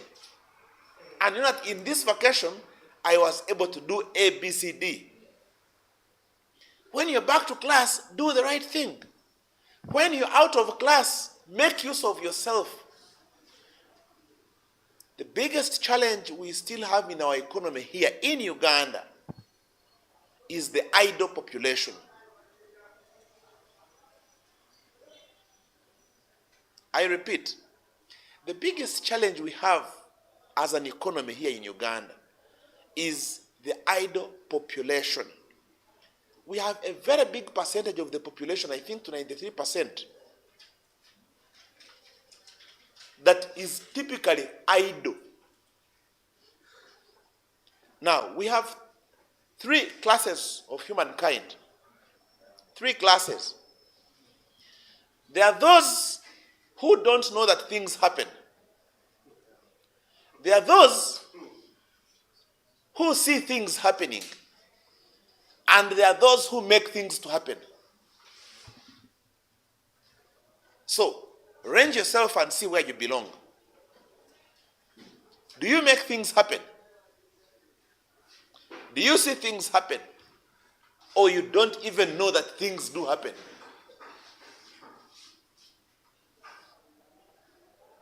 Are we together? So in your walk of life, if you want to be an achiever, you need to, as much as possible, ensure that you create value out of yourself and you be useful to the family that you're in, the school or university you're in, the society, and the economy at large. At the end of the day, you must make a self-evaluation and give yourself an accountability to the society. What value have I added? Recently, I saw someone saying that some of our children of today shall be looked after even after they have got into their families. There's another reading that I saw, there's somewhere where I read that since 1995, the world started producing idiots.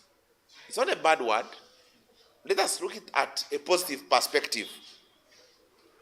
In that year is when government took a decision not to cane children in primary schools. Did you know that?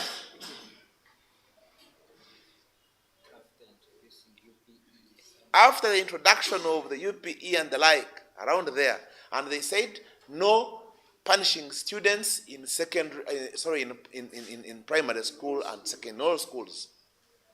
Now, that is where fate befell of us. Do you know the most disciplined institution in this country? It is the army. Why? Up to now, they are still caned. Are you getting my point?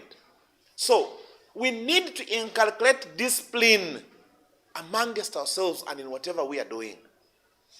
You cannot achieve all that we have said if you're not disciplined. You must be disciplined.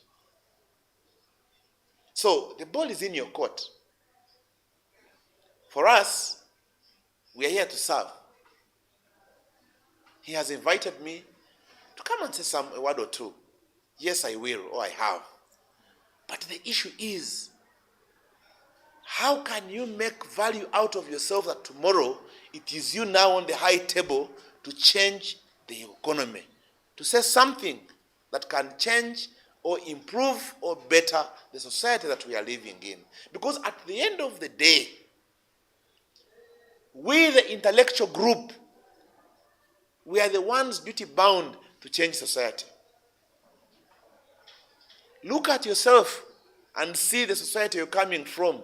Some of us have a burden of changing not only our families, but our entire clan.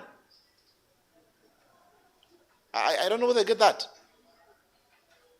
Your father, your mother has paid school fees, paid tuition, has taken all sorts of loans, has sold land to ensure that you're in school with the hope and belief that once you finish, you will replace everything there is that they lost while empowering you.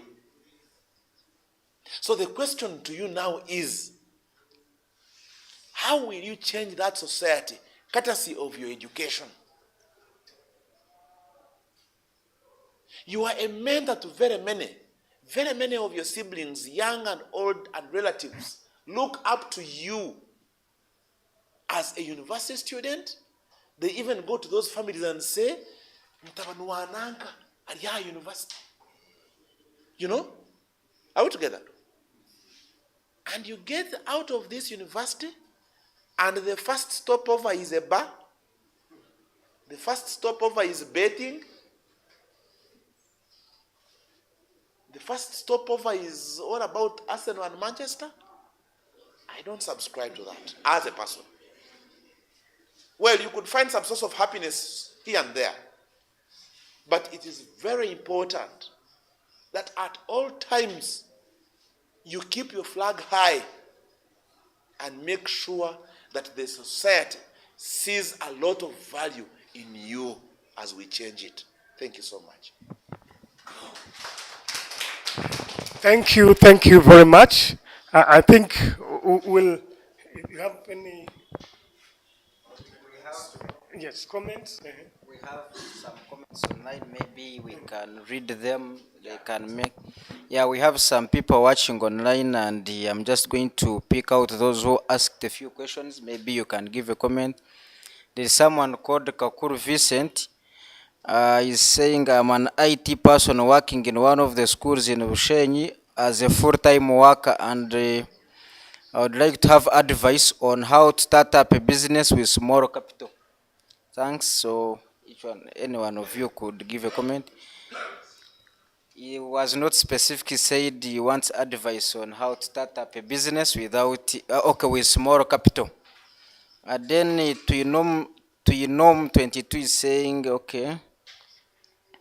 I think it maybe you'll make a comment saying requirements for starting up a business in Uganda has become another capital on its own. From LC recommendations to URSB to licenses, all that is money. Should we keep them illegal? Okay. Then someone, I think, I don't know whether it's a question, is saying will be available to talk about recovering after failing various times in business. Maybe we can also give you, because it's like, because it happens a lot. So you start this, you fail, so how basically do you recover? Then someone still Trinom is saying the president's alleged ban of foreign second-hand clothes, isn't it a threat to low-income earners and vendors mostly? Maybe, maybe Tumwiine will give a comment. So I can start with you, Professor.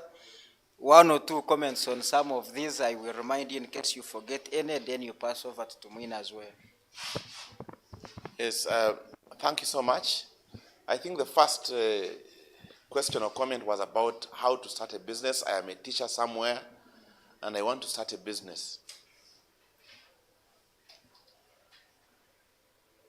And he said he needs capital. No, starting with small capital. Starting with my small capital. Starting a business with small capital.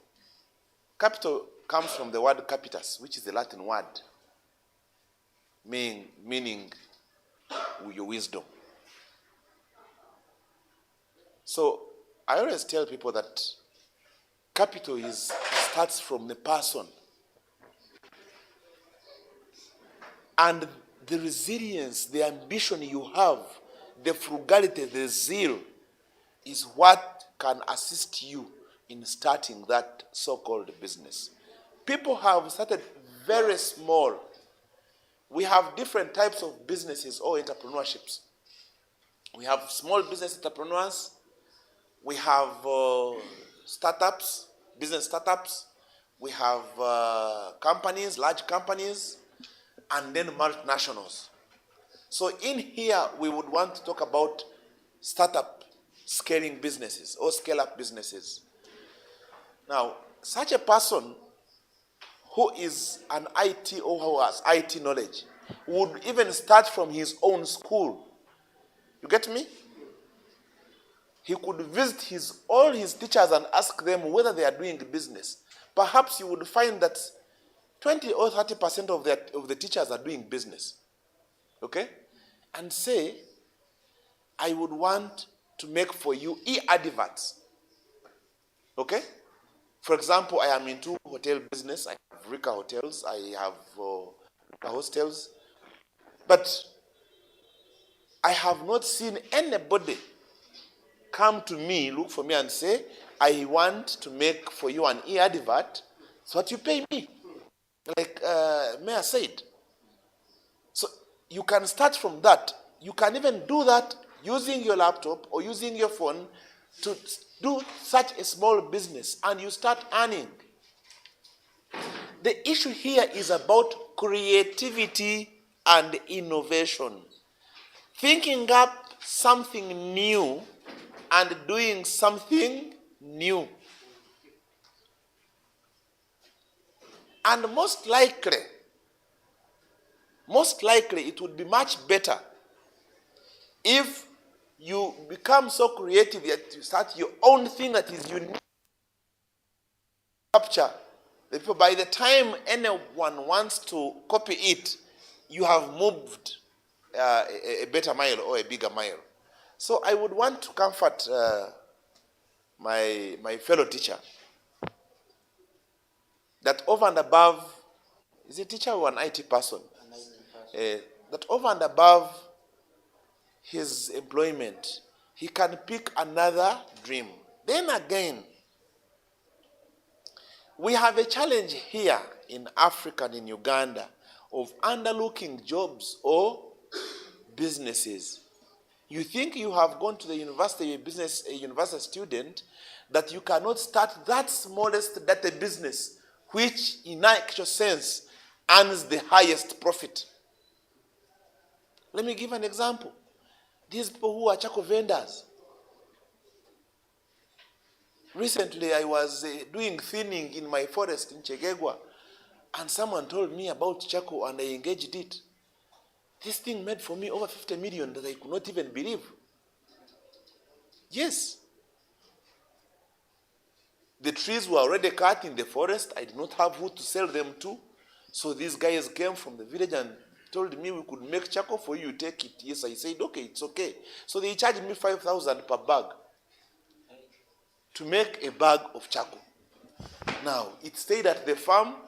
Then I went on the roadside. I told these guys to look for me people who can buy the charcoal. They would come to the farm and buy it at 20,000. So each bag, I would end up making a 15,000 profit. So someone who would find a professor selling charcoal would say, is this man mad? Are we together? It would come back to you, but that you're earning more. I am not satisfied. I still need more. When you go to home, parents having idle land, I repeat, you will find your parents having shops, but you can put something in that shop and you make money.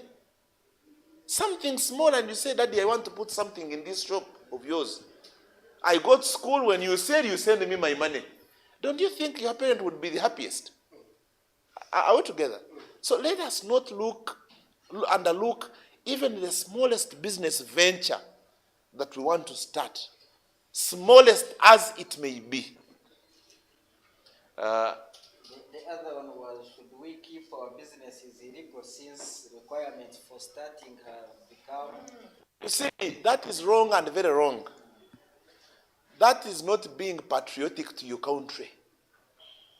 Because we are saying, if you want to start a business, register it. Are we together? If you want to start a business, make sure that we have you on record. if you want to start a business, pay some small tax, pay license fees. You want the town to be clean every day. It is you waking up in the morning to open the shop, all together. And while you're going there, you litter even on the way as you're going. And you want this town to be cleaned. Where do you think those revenues are coming from? So this comes back to the issue of patriotism. Do we love our country? 2, when you make a business formal, there is a way its continuity stays. What do I mean? I own Rika Hostels, Rika Suits, Rika Investments. But I want to be honest, there is a time when I went to register Rika Investments. After 3 years of hard work with it, I found some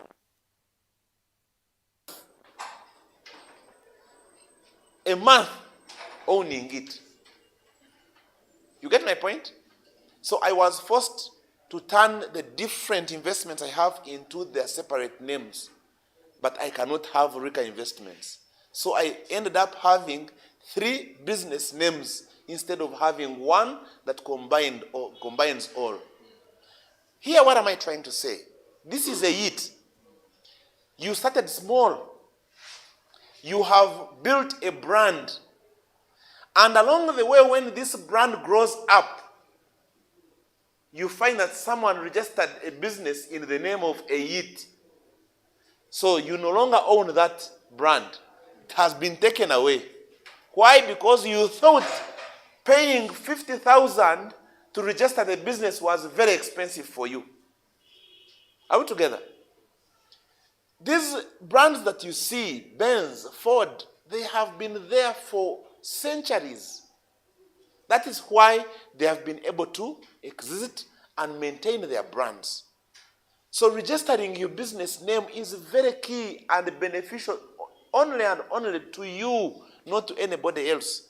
Because you start small, not knowing that you will grow into a conglomerate. Not knowing that you will grow into a big investment. And by the time you get there, someone has already taken what? Your brand. So it is important that you own your brand as you start your journey into business. Thank you. Thank you very much. I think the simple answer to that one would be simple. At the family level where you have 2 children, and each child has a different name.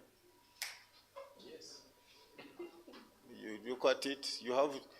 Do you fail to know that this is your son or your daughter, but you still give them names? Therefore, how many companies are we going to have in this country? They need names. You need to be identified and known. Iwenanka, Iroko Njiro wa Nanka, is that a good language? Njiro wa company so and so, and get me this. And it is a pride. Yeah. And don't you hear the professor, he's proud of Rika. Eh? You are identified all over the whole place. For me, I think when did I start Pelican? Is it 1972? Most people don't know my names. They think I am Pelican, and I don't know whether they are talking of the building or the whatever. That is it.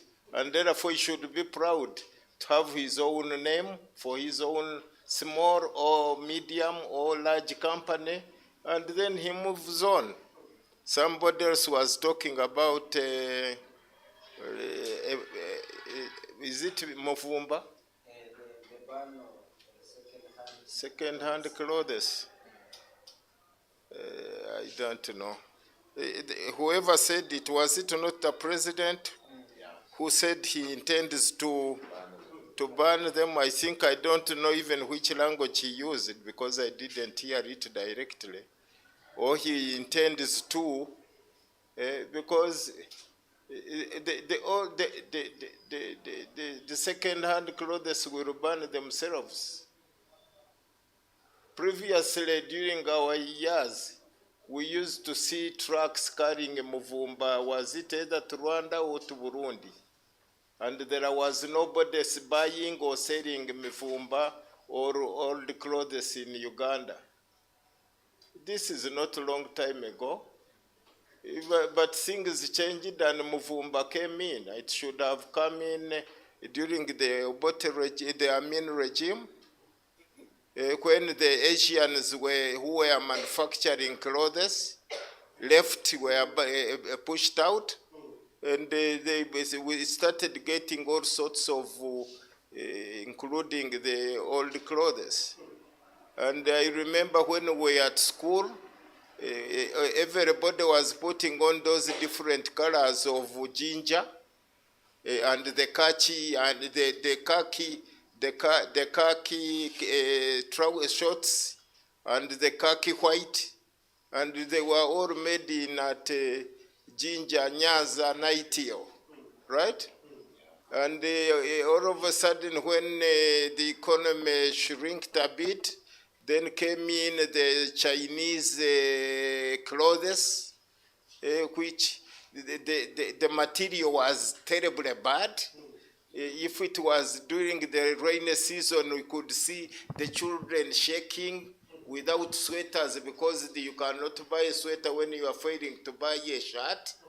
We started getting those yellow, I would see the green, the blue, the pink, Chinese bears coming in to compete with the Nyanza Nightingale, which stopped, I think, in 1972. And then after, when was it? When the current government came in, I think they, instead of reactivating that company or that manufacturing with the as a government premise, as a government company, they brought in an Indian, and the Indian took over the factory, if I'm not wrong. When he took over the factory, because I used to be working in ginger, there were 2 lines running by the time of 72, when they closed that factory. And fortunately or unfortunately, Nyanza, they used to call them whether Nyanza 90 or whatever it was. Actually, that factory was employing not less than 5,000 people from either this side of Buganda or the other side of Busoga, the ginger area. During the day, they were working in 2 shifts. In the morning, 8 hours, and those ones come in at 6 o'clock to work at night. You could see bicycles closing all the roads, those ones coming in and those ones getting out. And because the government did not study what they called privatization, they privatized even the enterprises which were more important to this country to wrong people. Which had 2 running lines, manufacturing lines of clothes. They had received a new line, modern line, which was still packed. And somebody applied for it and took over the factory. And what he did, the new line was sold out. And the same company went to Rwanda and started a new factory with the newest line, which they inherited, if not freely. So as for us, we stayed with the old 2 lines. And you know, what are they manufacturing? What are these other ones? The people are coming in, what are they going to manufacture? Which type of cloth? Suppose that factory manufactures uniforms only. for all the primary schools, 8 million. They may afford to manufacture the car keys and the shirts. Eh? If they have the big machines or modern machines. It may not be simple. It may not manufacture within 1-2 years. They will not have the capacity to manufacture even for schools alone. And what about my mother and my wife? That is another new line. What about the police and the army? If they manufactured for the army, the police, and the prisons, that is enough business for a full factory. The consumption is so high that the president, if he said it, he must have said, I may be convinced, I will be convinced to ban the importation of all the whatever they call them, of mevumba. But he cannot have made a mistake to say, I am banning. Banning meaning at that time. And it doesn't come, and economically does it come? It doesn't sell, it doesn't buy. These ones who are doing economics. You can't, because there are already muvumba in the country. There is already muvumba which is paid for in transit, right? The demand is higher, is greater than what this factory is going to produce and supply. And therefore, does it say? It doesn't. And therefore, these other ones, I heard them on radio, on TV. People were talking, they were not talking. The president may have the courage, but he cannot go up to making such a decision. He can't. It's a very hard decision. You have to get manufacturing for 50 million people. 50 different million people. The schools, they leave the babies in the village. Talk of the women, what they dress now, and talk of the, you see, even what these women are dressing is waste of our foreign exchange. You go to Rwanda here. People putting on neatly and out of the factory which was got from Nigeria here. What do they call it? But in their design, Tanzania has their own vitenji in their traditional designs, which these fellows should be doing. An example is here. You look at it. If you did bags, I think what is indicating the school children. That is a factory. And the best thing is we have all the cotton we need here. The cotton produced in Uganda, if it was consistently supported by government, is enough cotton to serve everybody. Because virtually, even when I'm buying my shirt, I have to ask, is it cotton? If it is not 100% cotton, I no longer put it on.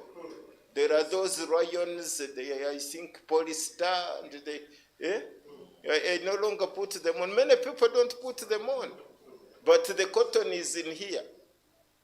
I think I visited China with the Minister of Local Government, Minister Professor Kabwejere.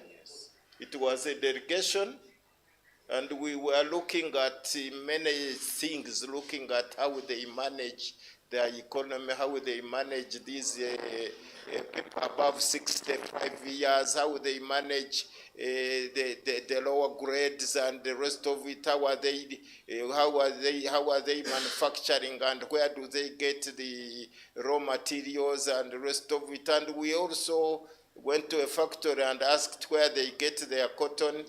Those who were in the factory said they get from the Coptic, it's government that knows where the cotton comes from.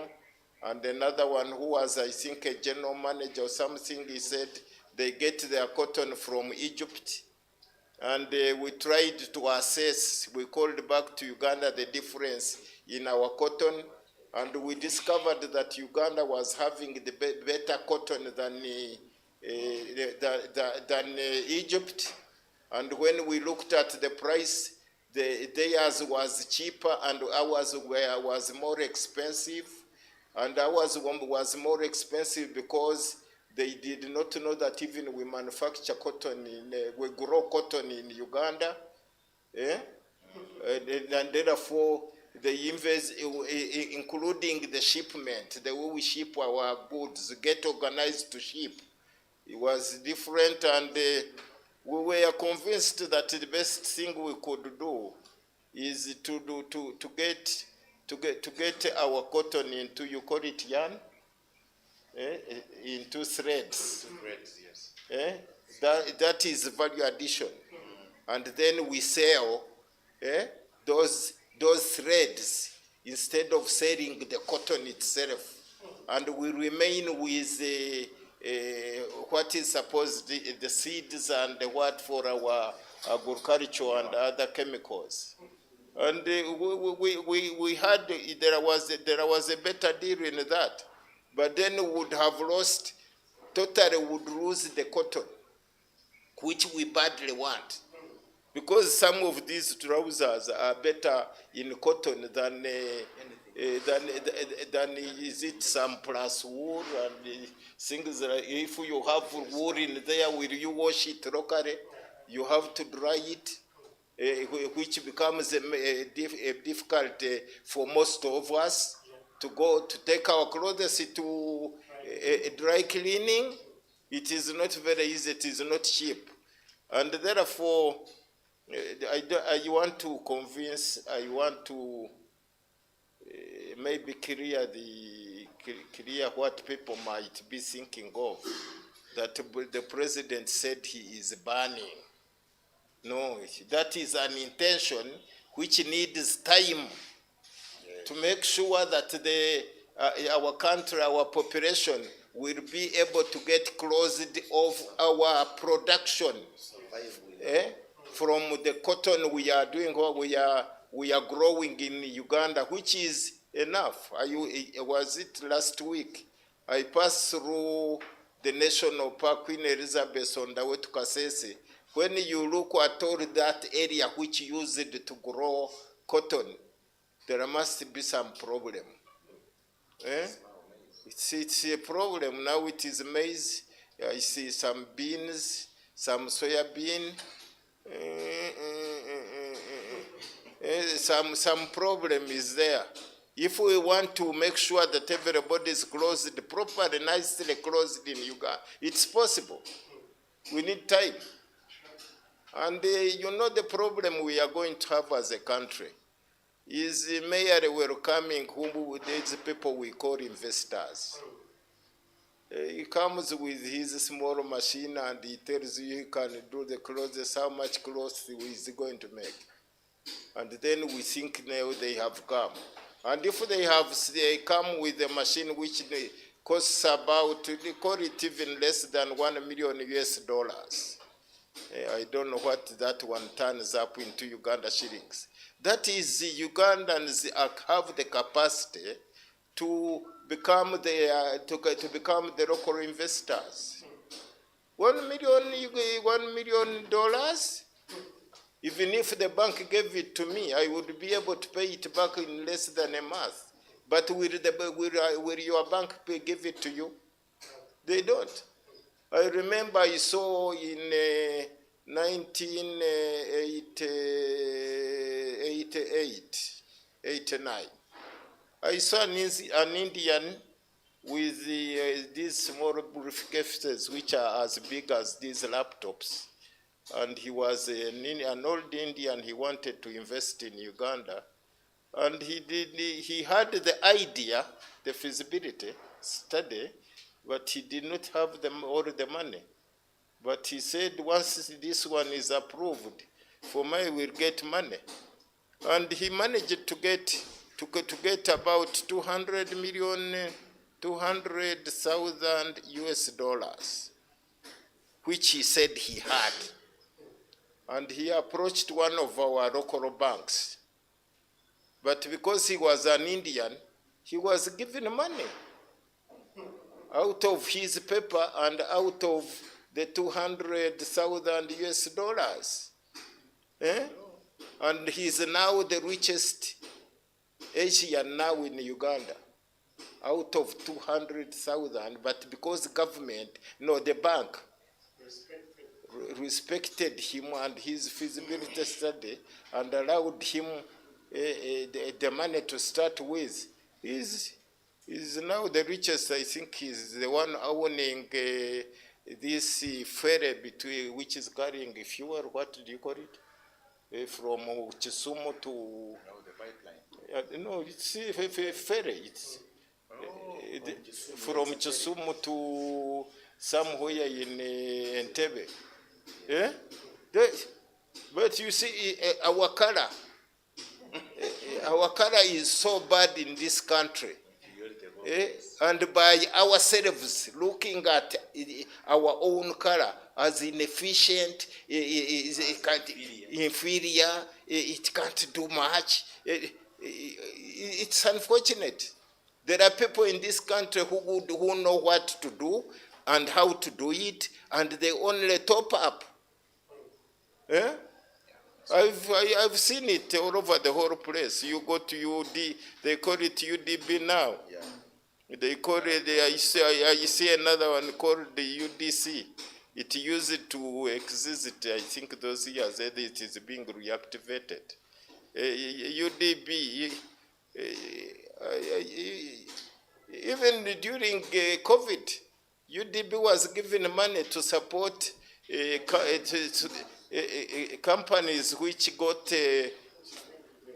during COVID. I think of all that money, it disappeared on five so-called investors. They took it all. And they were starting new businesses. And when there are other businesses which were ongoing and collapsed during COVID. But they still, the color was bad. This, is it African or Ugandan color? Is still very dangerous. But this one for Muvumba, it is a time factor. Nobody can manufacture enough clothes for Ugandans. And I don't know. I am usually very observant when it comes up to when it is business. Haven't you seen? I've seen people who trek, who go into this Nachivubo area, the Bikadego area, including myself, including others, including even those who are better than myself. I see them buy suits, I buy what? And I think they even get better dresses than the dresses that are locally made here, or than the dresses that are made in China. That's very true. In China, they make one shirt in different materials, and it all looks the same. If you have also bad eyes like me, you might buy the third quality and leave the first quality, and the difference in the price minimal is minimal. Therefore, if China can make what they are making, because now they are running up to 1.6 about that. And for us, we can't fail running our own factories for only minus about 5% of those people who will never put on anything made in Uganda. So, yeah, 40 million people. It's small factories. Do you think it is much? It's all computed. Feed it on the other side, and the cloth is rolling on the other side, and then we get these girls and boys whom we can train on sewing machine to do shirts and trousers and suits and coats, and we are finished. Government has already started on those. I see some girls and this youth group learning how to do that. Like if we had one group of youth in Mbarara and we brought to Eyit, you call them a jora, those reels or rolls of clothes. They should be able to make uniforms for all our schools here.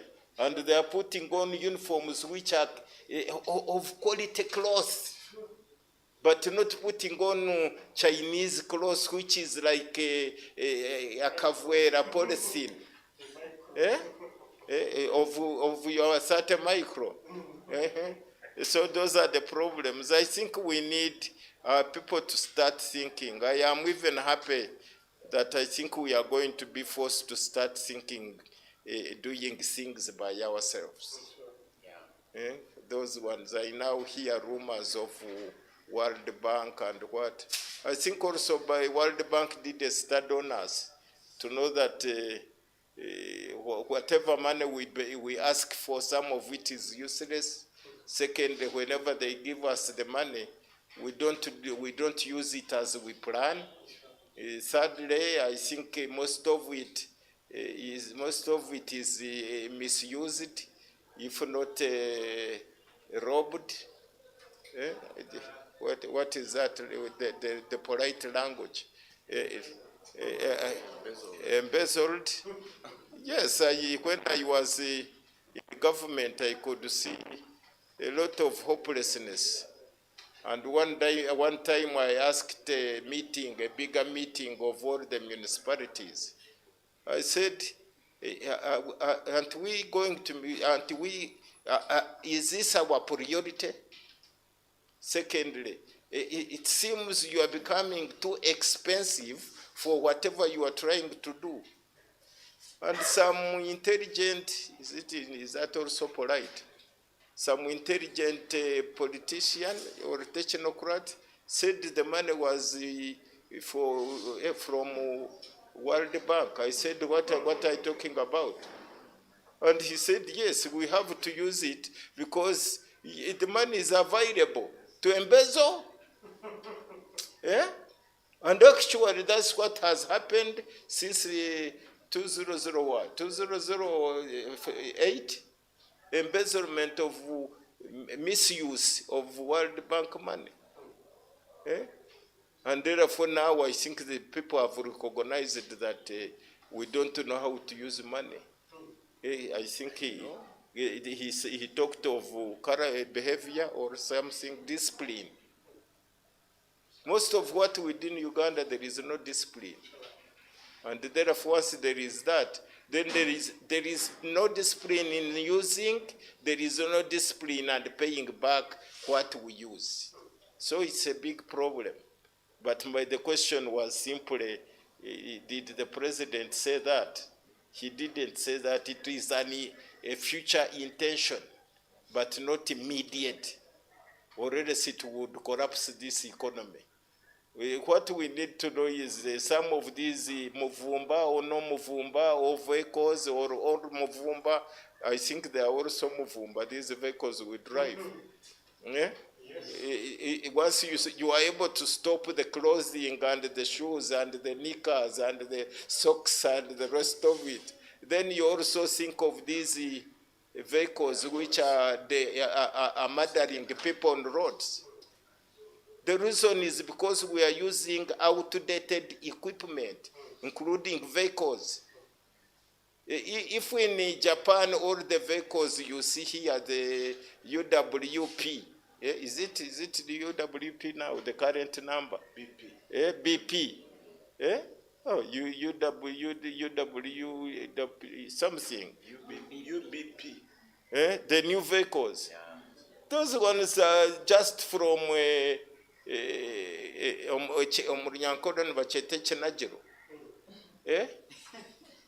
there is no vehicle you buy from Japan that it is moving on the road. They are already thrown away.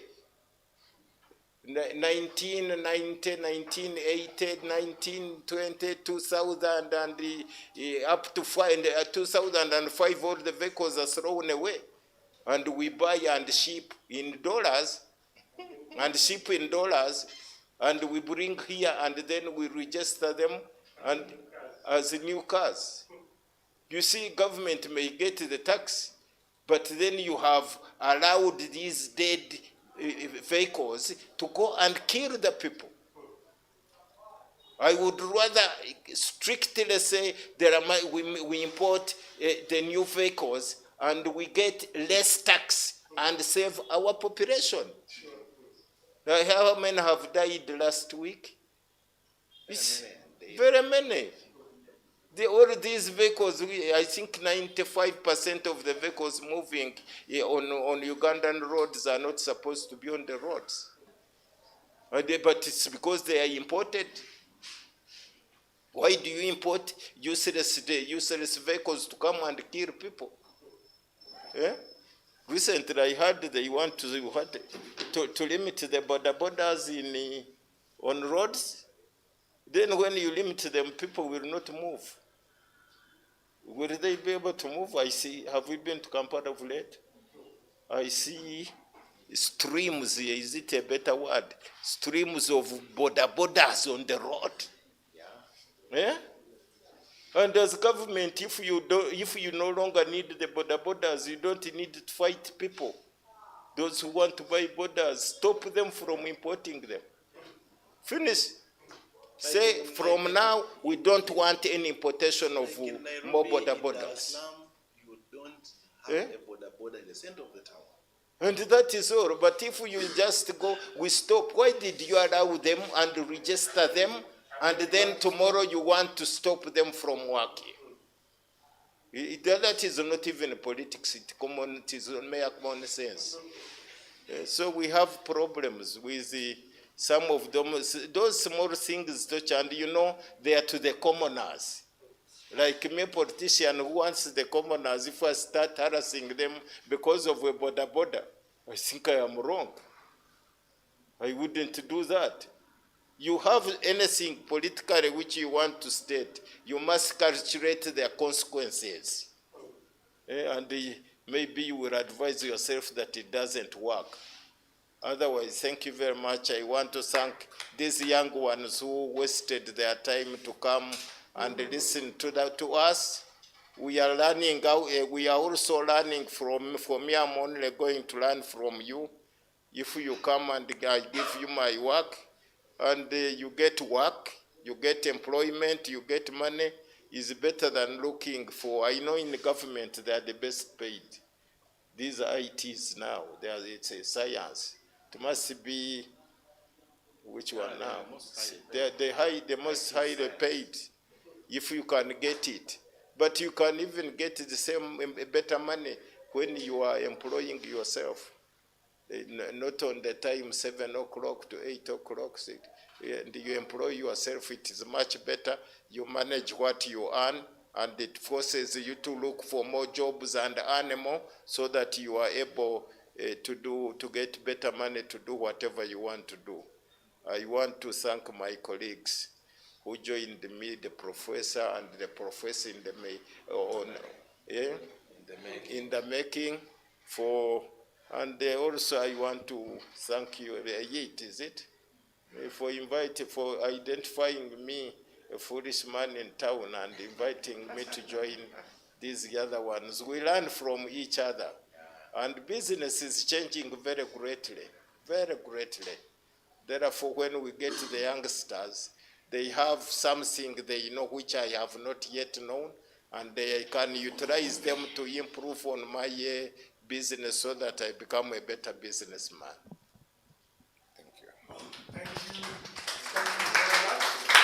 Maybe to also thank the opportunity you have given me as well to come and share with these young cadres. As we change society, I think I am duty bound to always come and do what we call pro bono service. Yes, the lawyers in their profession, they have one day in a year where they offer free services. So I take this as an opportunity to come and do pro bono service and to request you all that when you go back to your areas, fight as much as possible to do pro bono service. You must be attracted to humanity. If you cannot change humanity in your own smallness or in your own nature, then you would be counted to be useless. You need to live a purposed life. A purposed life is life that can change society. Not only benefit yourself, but to change society. Thank you so much. Yes, our dear facilitators, I think I want to say it has been very resourceful, true. There are many lessons we've learned, and I believe this is a good set-off for the training that is starting. It's been long that you've been seated from 10 now to 1, and it looks like no time. We could even go on, but you'll allow me to close this session here. Thank you. Maybe 3 people to give a vote of thanks. Yes.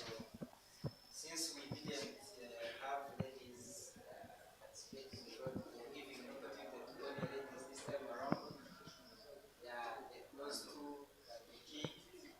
Maybe all ladies that we give an opportunity to give a vote of thanks. Yeah, this one. Yeah.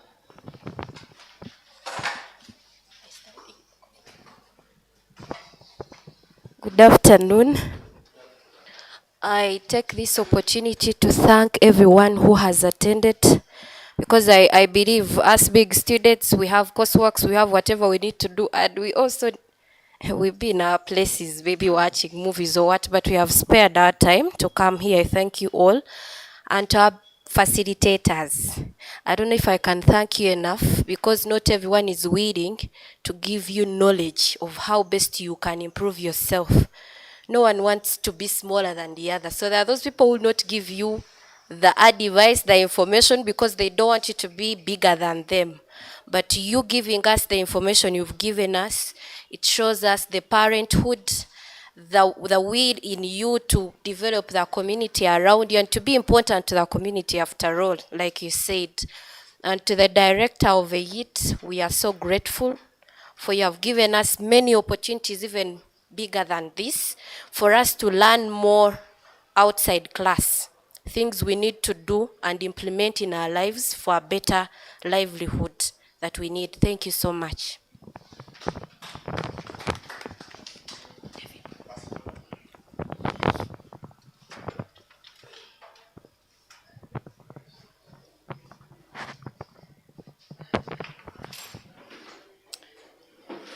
Good afternoon, everyone.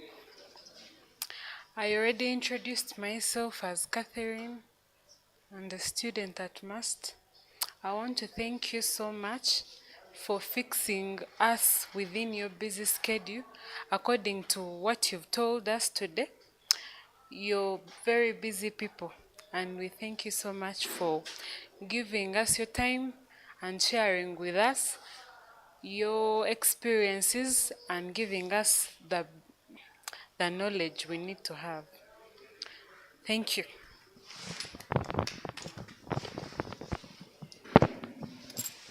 Good afternoon.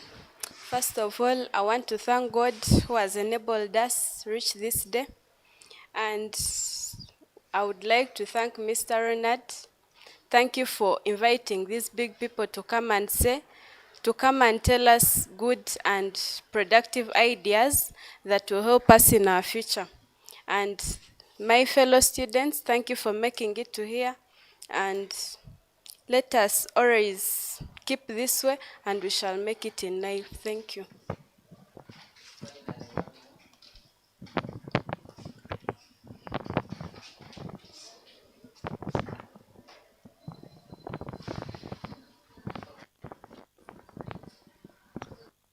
Respect.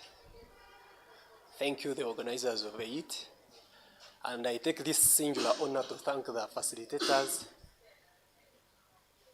Thank you for the information you have shared with us. It is constructive, You have cautioned us and you have directed us on where to take, the routes to take. I think it's quite imperative for us to understand that if we don't use this only opportunity where we still have these elders who are still directing us, giving us a way to go, if we miss these opportunities, then I think we are at the stage of lacking where to go. I thank you very much. I remain Abel Amanya, the Guild President, University of St. Joseph Mbarara. Thank you very much.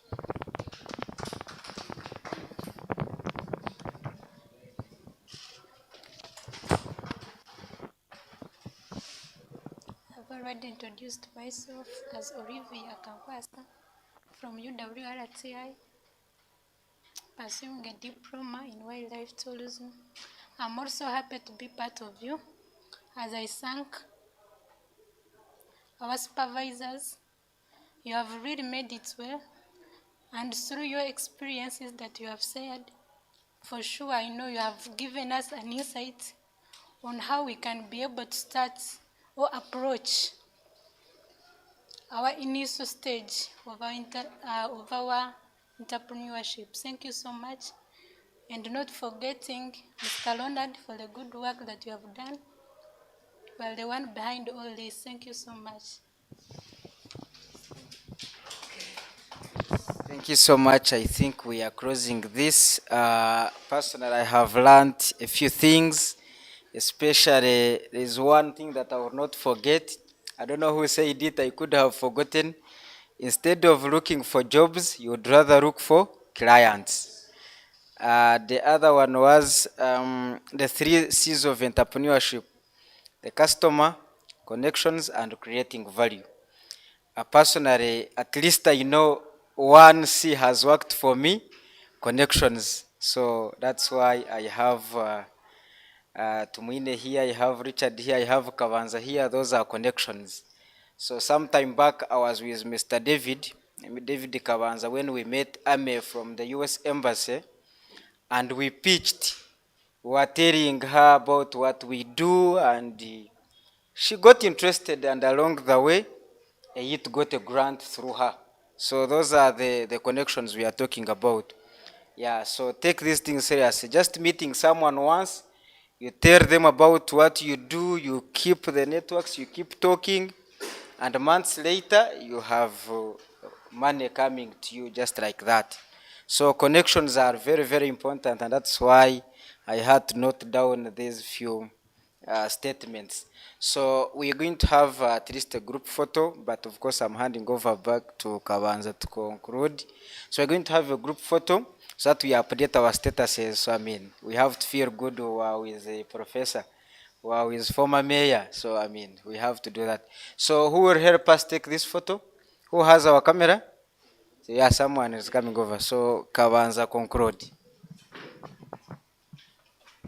So generally, we've said we have picked a few lessons from these gentlemen, and I hope our entrepreneurial journey has started on a good pitch. Isn't that true? Yeah. Opportunities have been identified. I noted many: online marketing, agriculture, spatial information system, information management, agriculture itself, looking for graphic design, advertising businesses, sometimes many things. You can do it. And I expect by the end of the 1 month or 2, 1 month that you'll be here, some of these will be your opportunities. Some of these will be areas you can find business ideas. Thank you very much, and all the success for the journey you have here. So the picture behind, so we can put the seats.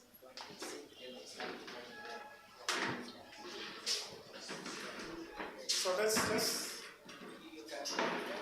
get here, and we do that also.